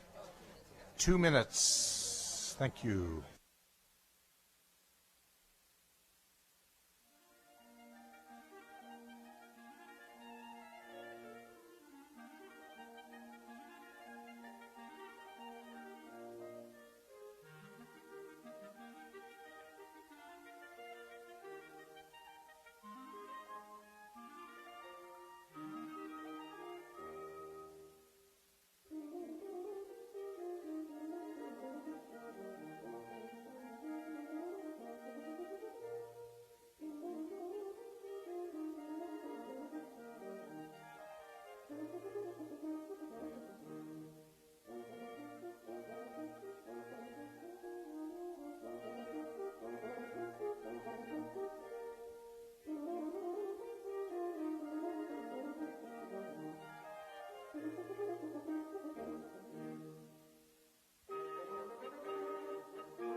All right, here we go. The Public Health Committee is back in order. I ask everybody to try to quietly return to their seats. We have an interpretation by our LCO, our lawyer, involved with this.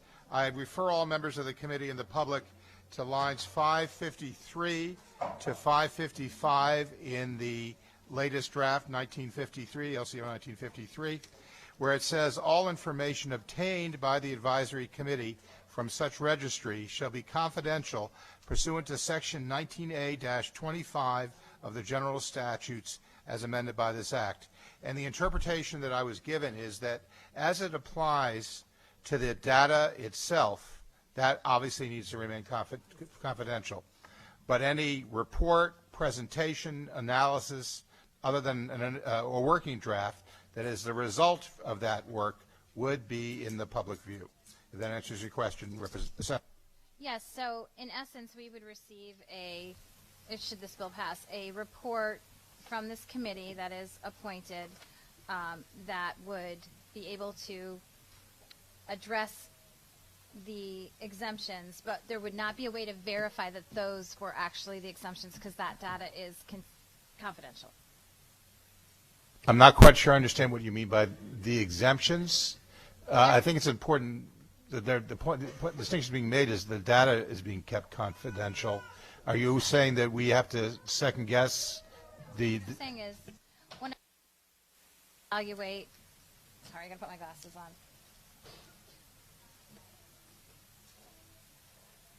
They were going to evaluate the process used by the Department of Public Health in collecting data concerning exemptions resulting from a vaccination being medically contraindicated and whether the department should have any oversight over such of those exemptions. So to me, that meant the other category. They would be reviewing the others that were going to be created under the medical exemption category. And if so, this group would be seeing what those others are and would be generate a report. But their determination would be based on data that they would see that there was no way to verify what those true exemptions are because it would be kept confidential. Is that correct? Maybe I'm getting way too detailed. Still challenged in following you. I think the answer is yes, in the sense that keeping the data confidential is the intent. Okay. And I'm not sure what you mean by other.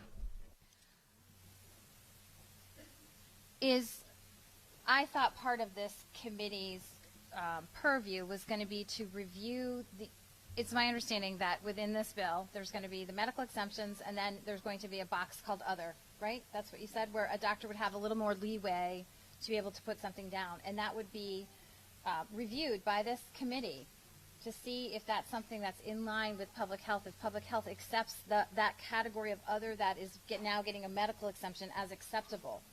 So my issue is if nobody can see the actual data, how do we know for certain what's going on at that committee?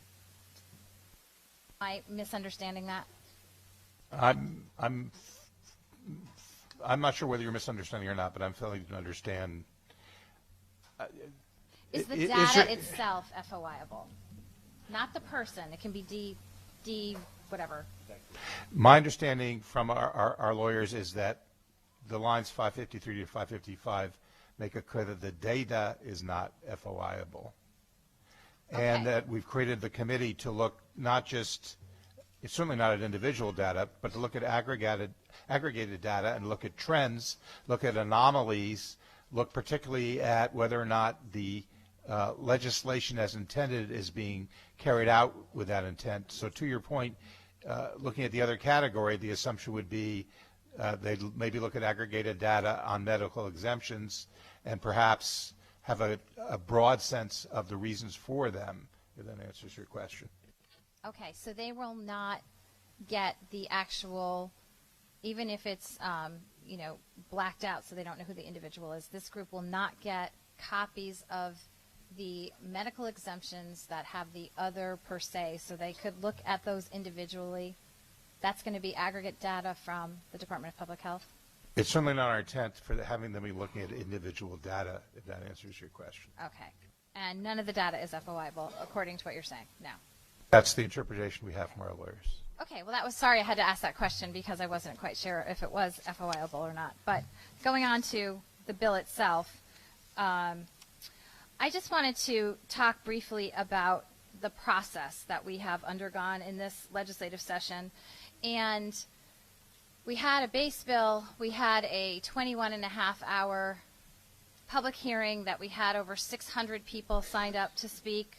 Granted, not everyone could because they couldn't stay for that long, understandably.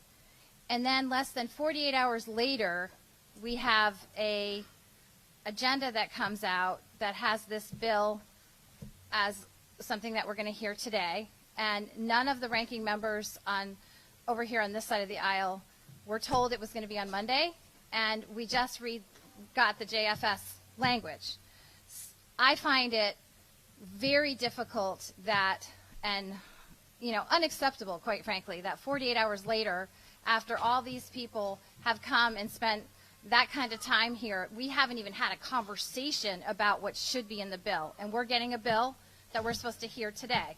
And then we spend hours and hours while people are trying to amend it to make it better. We heard today that we're trying to do the right thing, that we have the best intention. But really what's happening now is that we don't have the correct data to even get this bill out the door. Why on earth would we be doing one of the most important bills we've heard today of people's legislative careers, but yet it's not right here going out of the blocks and we're going to amend it on the fly? What is the rush? What is the push when we don't have a health crisis right now? We've seen that our religious exemptions have decreased from last year. What is the push? Why don't we get it right and take a time out and start over and address all these variable issues that we have rather than trying to push it through and make it better on the floor? That to me is very, very troublesome, and it's bad policy, and everybody who's watching should be concerned about that behavior. Secondly, if consent is so important, which I think it is, one of the things that is on the verge here of being taken away is a parent's consent of what happens to their child. We are hearing in public health a bill that is very specific on consent of a very specific procedure, and that's okay to raise and talk about consent there. But when we're talking about parental consent over what happens to their child, that's thrown out the door. That's hypocritical to me. We also are talking about what happens when legislation is rushed through and we don't get it right. How many times in this building have we rushed something through and then the next year we have to come back and say, oh, we got to fix that, we got to fix this. We heard from 600 people in less than 48 hours. We're having a conversation about a bill that none of us had any input in. And I just think that that is a disservice to our state. It's a disservice to the citizens, and it's not the right way to enact legislation that is this important. I do not see any harm in slowing this down and having a conversation where we can all have input as to how the bill should be enacted, what it should look like, and what the consequences are. We talked about grandfathering, and I do have to say, grandfathering, although it might sound like a quick fix right now, it creates a whole separate class of individuals. And if there's a public health crisis, you wouldn't be grandfathering. It just does, it flies in the face of what you're trying to do. And I just don't know what the push is to try to get this out the door so quickly. I agree that I think everybody here has the best interest of the public health and children. There's so many things that are wrong with this bill that it makes no sense, and it is, I would say, the wrong way to go ahead and push this through. This is a solid no for me for many, many reasons, but I hope people will reconsider. I'm not saying we shouldn't have this conversation, but we need to have the right data, and we need to have the right tone, and we need to also include those that will be intimately affected by the changes that we're making here today. And I would implore folks to reject this bill. Thank you. Thank you, Senator. Representative Scanlon, followed by Representative D'Amico. Thank you, Mr. Chair. And I'll keep my comments brief because I spoke a lot on the amendment, but I just wanted to add my 2 cents to something here. As has been said by a couple of people, and I said at the beginning of my comments about the amendment, this is probably the biggest, weightiest issue that I've dealt with in my 5 years here. And when my wife this morning before I left asked me how it was going to go, I said, I honestly don't know. I don't know what this day is going to unfold as. And I think I have a better sense of where it's going right now. And I know that that's not going to make a lot of people in this building happy. And I want them to know that that might not necessarily make people on this committee happy. And I think you've heard people on both sides of the aisle expressing that sentiment right now. I think the question before us, and the question that all of you should keep in mind, and the question that I am going to keep in mind for the rest of this process, is where do we go from here? We may have made some mistakes to get to this point. There are missed opportunities, I think, to have a more inclusive conversation. There are, frankly, missed opportunities for the people in this room to feel like they've been heard by people. I sat down for coffee with 2 people that live in my district about this, and I think that they were expecting a very different meeting. They certainly don't necessarily agree with my position on this bill, but they both recognize that there was more to this intention than what they maybe thought we were doing. And that's because we have a problem in this country right now, in this state. We don't talk to each other. If we disagree with each other, we don't have conversations. And that's a big, big problem that we need to solve, not just for this issue, but every issue that we face. And so if I can let folks in this room that are putting their hands up, and folks that are listening outside, and anyone else that's at home, take away something, at least from my perspective, it's that what we did today is the starting point in a long process. It's not the end of the road for this bill. No bill that ever passes committee that I know of, certainly not the one that I chair with Senator Lesser, has ever passed a fully baked bill out of committee that then winds up being law. There are always things that we can do. There's always more information that we can learn, and there's always more dialogue that we can have. And what I'm committed to today, and what I hope that the rest of my colleagues are committed to, is the fact that we can still be, and maybe it's because I'm an eternal idealist and optimist, we've just passed a bipartisan amendment. And those on the other side that didn't vote for that amendment expressed some, at least, desire to follow up on some of the things that were in that amendment because they believe in having a conversation here.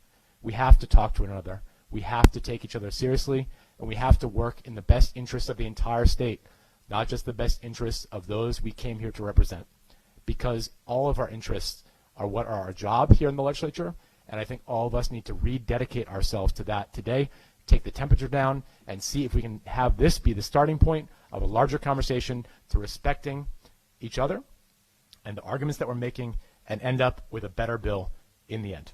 Thank you, Mr. Chairman. Thank you, Representative. Before I go to Representative D'Amico, I believe I've heard a number of audible expressions of support or lack of support. I want to ask everybody in the audience who have been so respectful and patient over this long day that it's important that if we're going to be able to talk with one another, that no one feels intimidated in their right to speak. So I'm going to ask you, hopefully one last time, to try to restrain yourself and not give voice to your point of view. Representative D'Amico. Thank you, Mr. Chair. I appreciate the opportunity.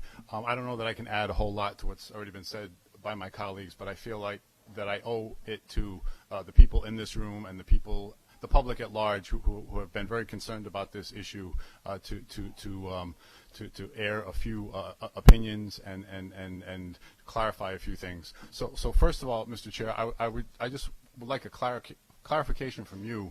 It's been suggested that this bill was not that certain people were not allowed to weigh in on this bill, and that this bill was somehow kept from different people. And my understanding is that you and other members of the leadership of this committee on both sides of the aisle have been working very diligently for several months on this. Do I understand that correctly? Well, to answer your question, we convened a working group that was a subset of this committee. It did represent leadership on both sides of the aisle. That started last July, if you can believe it. And we met regularly right into the fall. And I think some of the most important elements of this legislation reflect that dialogue, particularly with the emphasis on medical exemptions, the creation of the committee, the discussion about creating a path to make sure that people had an opportunity to have a dialogue with their practitioner. So I found that process was valuable and in the best spirit of how we work as a legislature. And I wish more bills could be worked on that way. So we came to the beginning of this session with this bill, not as a concept bill, but as something that had already gone through a lot of conversation, and we had actually talked to a number of people, including both physicians and vaccine-concerned parents. So there was a lot of input into that. When session happens, the rhythm is a little different. The process has been observed, but it has been quicker than I think that was reflected in that first 6 to 8 months. And therefore, it's harder for us to say that we've had a chance to get everybody's input, and we've had a chance to reflect that in the bills. I think Representative Scanlon's point is the one I would make as well. We're not going to necessarily invest another 6 to 8 months in this. I think some people would like that. What we are going to do is continue the dialogue if we JF this bill out, and our goal would be to bring any member of the committee who's interested into that tent to have the conversation, and that in an expeditious manner we will work through the issues that have been expressed here, and we'll go forward with redrafting aspects of this bill to reflect those insights that we picked up from the hearing and from those of our colleagues and others. And as process goes, I'm not so sure there is such a thing as an ideal process, but we have striven since last summer to make this inclusive and deliberate, and I hope that's the way we go forward. Thank you, Mr. Chair. I just wanted to clarify that for myself as well as for others. So thank you for that explanation. So again, I won't take up a lot of the committee's time. I just wanted to echo what Representative Scanlon said a few minutes ago. This is not the end of the road for this bill. There are 25 members of this committee. There are 187 members of the legislature between senators and representatives, and I am pretty confident that every single one of them will want to weigh in on this at some point in the process, and they will have the opportunity to do that. So this is not the final day for this bill by any means. So I just wanted people to be aware of that.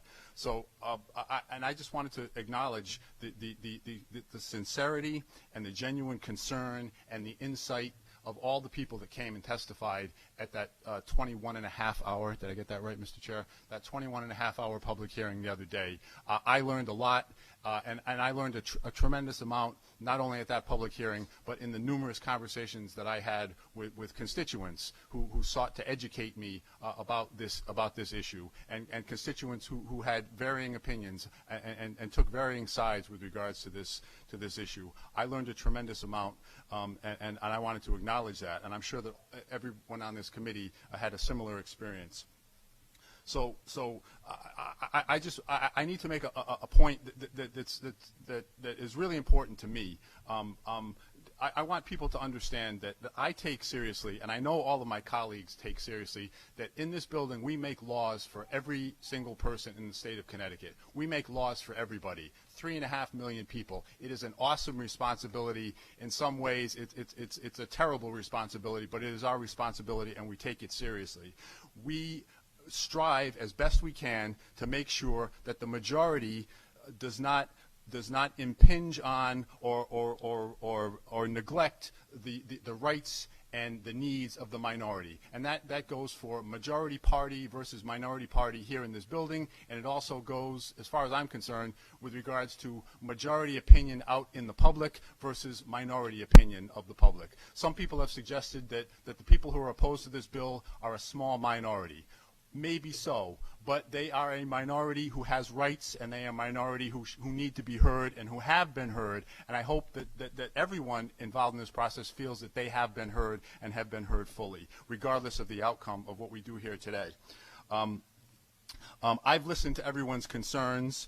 I think the fact that we amended this bill, however imperfectly, as Representative Cook might say, however imperfectly that we amended it, we did amend it because we took seriously the concerns of people who were worried about their kids being excluded from school, who were worried about their kids not being able to achieve medical exemptions that were meaningful and that they could actually have real access to. We amended it to require that the state agencies get us better data so that we can make better decisions going forward.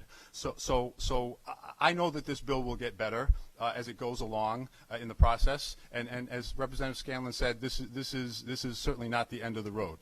So I don't usually talk a whole lot in this committee, Mr. Chair, but I'm gonna take another minute to address another issue which hasn't really been addressed today by my colleagues, but I think it's an important issue for a lot of people in this building and out, in the public, and we've certainly heard a lot from them.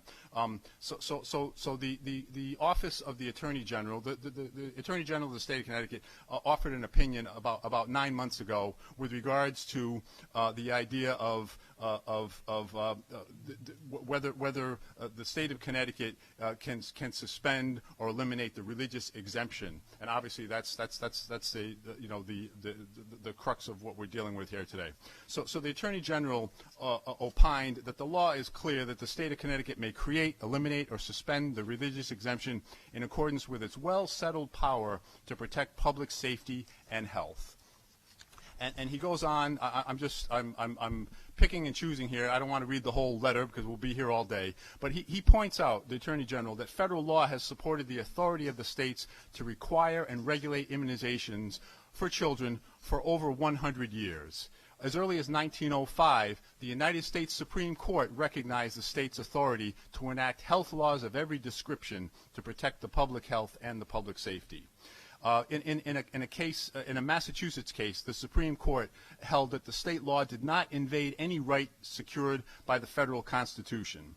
And I could go on. There was another court case in 1944 where they said that the Supreme Court, the U.S. Supreme Court, the right to practice religion freely does not include liberty to expose the community or the child to communicable disease. Numerous federal courts in recent times, according to the Attorney General, numerous federal courts in recent times have held that the free exercise of religion must give way in the face of mandatory state vaccination laws. So he concludes that in fact, that there's no constitutional or statutory bar to the state's elimination or suspension of the religious exemption. So I just want to make it clear, I believe in freedom of religion. We all believe in freedom of religion. The founders of this country made it the First Amendment. They included it as one of the 5 freedoms in the First Amendment that they attach to the Constitution of the United States, that freedom of religion should be there and should be always preserved and protected. But I just wanted to point out that in answer to those people who sincerely believe that this is some kind of affront to their religious freedom, I think that the law at both the state level and the federal level, the courts have made it clear that this does not infringe on that freedom of religion that we all hold so dear. So I felt that it was necessary to address that today. So Mr. Chair, I thank you for your indulgence, and I promise I will never talk this much again. Thank you. We will not hold you to that, Representative. And I do appreciate the fact you did bring up the fact we hadn't really gotten into the Attorney General's opinion as it regards freedom of religion and the public health, but that's an important document as we consider where we are today, that there are any number of legal precedents at the state and federal level that make it very clear that this is indeed within our purview. Yes, Senator Anwar, followed by Senator Lesser was first. Senator Lesser goes first, then Senator Anwar. Thank you, Mr. Chairman, and under all circumstances, I'm always happy to yield to my friend Senator Anwar, but no, thank you for recognizing me. Today we are asked to balance 2 important and compelling public interests, the right to make individual medical decisions and public safety. And I'll be honest, this bill at the beginning of the year would not have made my top 20 list of bills that I was focused on this year. I announced that my priority with Representative Scanlon was tackling the cost of affordability of insulin. There are many other issues that I've been focused on, but I serve on this committee, and it's my job to look at this issue and to think through those important issues that we are attempting to balance today. The question that I've been asking and looking at as we've gone through the committee process has been, is this really a public health crisis? Is this an important public health problem? As the vaccination rate has fallen, what does the data show? Is there a crisis? I think what we're doing today in striking the balance that Representative Scanlon's amendment attempted to strike by grandfathering the current population of students in, I think what we're doing is we're moving cautiously, not moving quickly, allowing the data to emerge, and making sure that we are striking an appropriate balance. There's been a lot of discussion about our famous 22-hour public hearing, and I got to say, I am in awe of the public interest that we've gotten on this issue. I wish we had it on all the issues pending before the General Assembly. But I am particularly impressed by the young people, by the parents, the folks who have never been engaged on issues previously, who've gotten forward on this issue to express their concerns. And I got to say that whether we agree or disagree on what the bill does, there is no right more important than allowing parents to express their concerns about the welfare of their children. And I'm impressed and touched and moved by your advocacy, the advocacy of those folks who stayed all night to communicate with us. And separately, I've had, I think as all of the members of this committee have had, I've had innumerable conversations with constituents at coffees and town halls in my district and every town about the ramifications of this bill. I want to talk a little bit about the substance, because I noticed, there are certainly advocates in this building right now who of all ages. They're young people, they're senior citizens, but a lot of folks seem to be around my age. Now, partly it's maybe because they're parents of school-age children, but I also think we're lucky.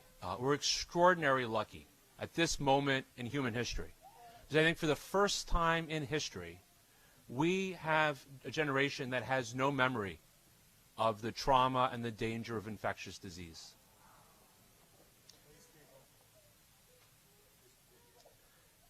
There are folks in this building who certainly lived through the AIDS epidemic of the 1980s. There are folks who have experienced other pandemics. Certainly, at this moment, we are watching with concern and growing trepidation the coronavirus outbreak in China. But previous experiences, I think, have been lost. I have a friend, a close friend of mine in Middletown, the community that I live in, is a survivor of polio. My own grandmother, who I recently celebrated her 90th birthday with, she survived enormous trauma as a child. Her family escaped the Holocaust. They made it to safety by the skin of her teeth. And when I've tried to talk to my grandmother, to try to learn more about her experience, I ask her about World War II. I ask her about family members who were deported and never came back. And she talks about that with some hesitation sometimes. But what she really talks about and the trauma that I've really been impressed about is not that, but tuberculosis, which killed her mother at a very young age, and which for her seemed like more of a trauma than the issue that I was most interested in, these great issues of history. We don't have that appreciation, I think, in my generation, people younger, people a little bit older, because we haven't had to live through the experience of seeing the ravages of infectious disease. I'm not saying this bill fixes that. There have been times today where I was a no on this bill, and there were times where I was a yes. We've been negotiating the details of this bill, and I want to be very clear about what we're doing right now. The legislative process is a process. We've had a process which started with a 22-hour public hearing, and what happens today will not vote up or down this bill. What it will do is move it on to another stage in the legislative process, and I hope that the people who have been involved, stay engaged, that we work together to look at the data, to look at what the science says, and to make the best possible decision for all the residents of the state of Connecticut. I will be supporting the bill to allow the conversation to go forward. I invite everyone who has been involved to stay involved, and I want to thank everybody for their engagement. Thank you. Thank you, Senator. Senator Onwar. Thank you, Mr. Chair. So I've said some of the things I've mentioned earlier. Look, I'm a proponent of vaccines. I have seen them work. I've seen the prevention. I have seen the data. And I can tell you, many of the people, at least who are in this room at this time physically, they may not agree with me, but vaccines do work. And yes, vaccines have side effects, and vaccines can cause complications. So we have to recognize that and make sure that we look at that perspective as we move forward with policy. And we also need to make sure we protect the children's ability and the parents' ability to have them be in schools, and especially children with special education needs, and essentially all children. So this bill in the current form, when we had started and the public hearing, was something that was a starting point but not acceptable. It has moved in the right direction, but to me, it is still far from being acceptable. And I feel there's an opportunity to fix some of those aspects and be very clear about that. The clarity for me are going to be to make sure that the IEP, the children with special education, is going to be clearly identified so there's no risk to those children. The other part is the grandfathering component has to be recognized and identified in a manner that we do not lose families who are truly believing and respecting their faith and their interpretation of their faith. So I think that needs to be recognized from that perspective. And again, the medical exemptions, making that a little bit more out of the realms of the CDC, if you will, because currently we are seeing some of the challenges where people are adherent to the CDC only, which are very stringent criteria, may not necessarily look at possible challenges that are coming down the pike with some of the vaccines as we learn about those. Those are some of the parts that are important to me, but I also have other things that I think are worthy to look at. While if we move forward with the bill in the current form and even with some of the changed form, I feel we need to make sure there's some type of a protection so that this does not become a lack of a better word to say blank check for the DPH to add more vaccines to it. I think that's going to be important, and especially some of the vaccines, and this is just my personal perspective on the HPV being something that I know a lot of people have talked about, and a lot of people have mentioned this, and again, my colleagues have mentioned this to me as well. If that becomes automatically into it, I have a problem with it as well, because there is concerns about this. Now, HPV would, if it was, and theoretically in future becomes a part of the CDC recommendation, I don't want that to be used to restrict children from going to school. And that's what I'm saying. I don't control the CDC, but at least I can say that this is how I feel. But again, I will be voting in favor of this bill to go out of this committee, but I will not be voting for this bill if it does not fulfill the expectations that I have of it. This is not a blank check. This is not a statement of support, unconditional support of the bill in the current form. It is with the changed form. Now, that's one part of the conversation I want to have today with people, with my colleagues as well. I think we have a number of other aspects that we have to look at, and this would be beyond the scope of the current bill, but this needs to be something that we have to talk about as a society. Our divisions are not sustainable, are not healthy. When we actually start to make areas and boundaries where we are dividing people into vaxxers and non-vaxxers or anti-vaxxers, that's not where we have conversations. We have to have conversations with people about people who have concerns, legitimate concerns about vaccines, and also people who actually feel that the vaccines are effective. And in the last many days, we have had those conversations, we have had those respectful conversations, and we have been listening. But this listening has to continue on. The reason I'm saying that is because your battles are many more. The battles include the fact that the children and the families who have not been quote-unquote fully vaccinated are not being treated in a fair manner in our society. That is not appropriate. That is not acceptable. When the clinicians in the community are not taking care of the patients in the way that they should, especially when the children may be even more vulnerable because they're not vaccinated, that should not be acceptable. We have to be better than that. We have to identify ways of being able to address that.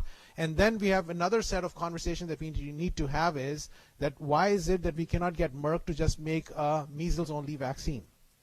Why is it that we actually cannot get some of these bigger industries to actually look at some of the specific vaccines and then use the time they're using some fetal tissue from 1960s? Is it time that the technology has gone to the point that we don't have to use that to make it easy for the people to be accepting of this? That is something that should be a very smart idea for them to look at how many more people they'll get in the market, if you will. So that's something that they have to look at. The adjuvants need to be improved as well. The technology is there. The single vial is there, but they are not necessarily investing in the way they need to, and maybe if they're not, maybe we have an opportunity in the state of Connecticut to make them. So I will be looking forward to those conversations. Again, my vote yes today does not mean the end of our conversation. It says it's a beginning of our conversation, and we have a lot more to talk about. We have a lot more to talk about, and I look forward to those conversations with all of you. Thank you so much. Thank you, Senator. We have a lot more to talk about. We've already done a lot of talking today. Are we ready for a vote? Representative McCarthy. I'm sorry, I thought we were going to go on a little longer. Thank you for recognizing me. And I just wanted to say that I very much appreciate Senator Anwar's comments. I have some of the very similar concerns, and you enumerated them very, very well. However, I'm going to take the opposite approach, and I'm going to take you up on your offer because I would like to be part of the conversation if this bill goes forward, because I do think there's still many provisions in here that we need to look at seriously. I mean, even if you look at the beginning of the bill and it says adequate immunization, looking at a schedule, we don't know what those answers are. And then if you look at the advisory committee and then the new, on the amendment today, the timing of those, in my opinion, is off a bit. We might be putting one before the other without having the full data in place, so I have some concerns about how that language looks. I'm also concerned that there's no mention in here of higher education, how that works, because if you look at the beginning of the bill, it talks about local boards of education, and what about the higher ed? What about the adults? We haven't proven where the lower rates are coming in the schools, so I have a lot of questions yet, but I am, as I said in my earlier comments, very interested in having school settings that are safe and healthy, and that's my major goal and objective, to get to that point. But I need to know what the data is saying, what these organizations are going to be doing, and following up with Senator Anwar, I agree completely, but I'll take the opposite approach. Thank you. Thank you, Representative. And pending the outcome of the upcoming vote, which I think is pending, we will schedule a working session for all members of the committee who choose to participate. Now, are we ready for a vote? Madam Administrator, please call the roll. Abrams? Yes. Steinberg? Yes. Anwar? Yes. Lesser? Yes. Young? Yes. Summers? No. Pettit? No. Arnone? Yes. Betts? No. Borer? Yes. Candelora? No. Carpino? No. Comey? Yes. Cook? Yes. D'Amico? Yes. Jenga? Yes. Hennessy? No. Kennedy? No. Titus Leacher? No. McCarthy? No. Ryan? Yes. Michelle? No. Scanlon? Yes. Kerziak? Yes. Zupkis? No.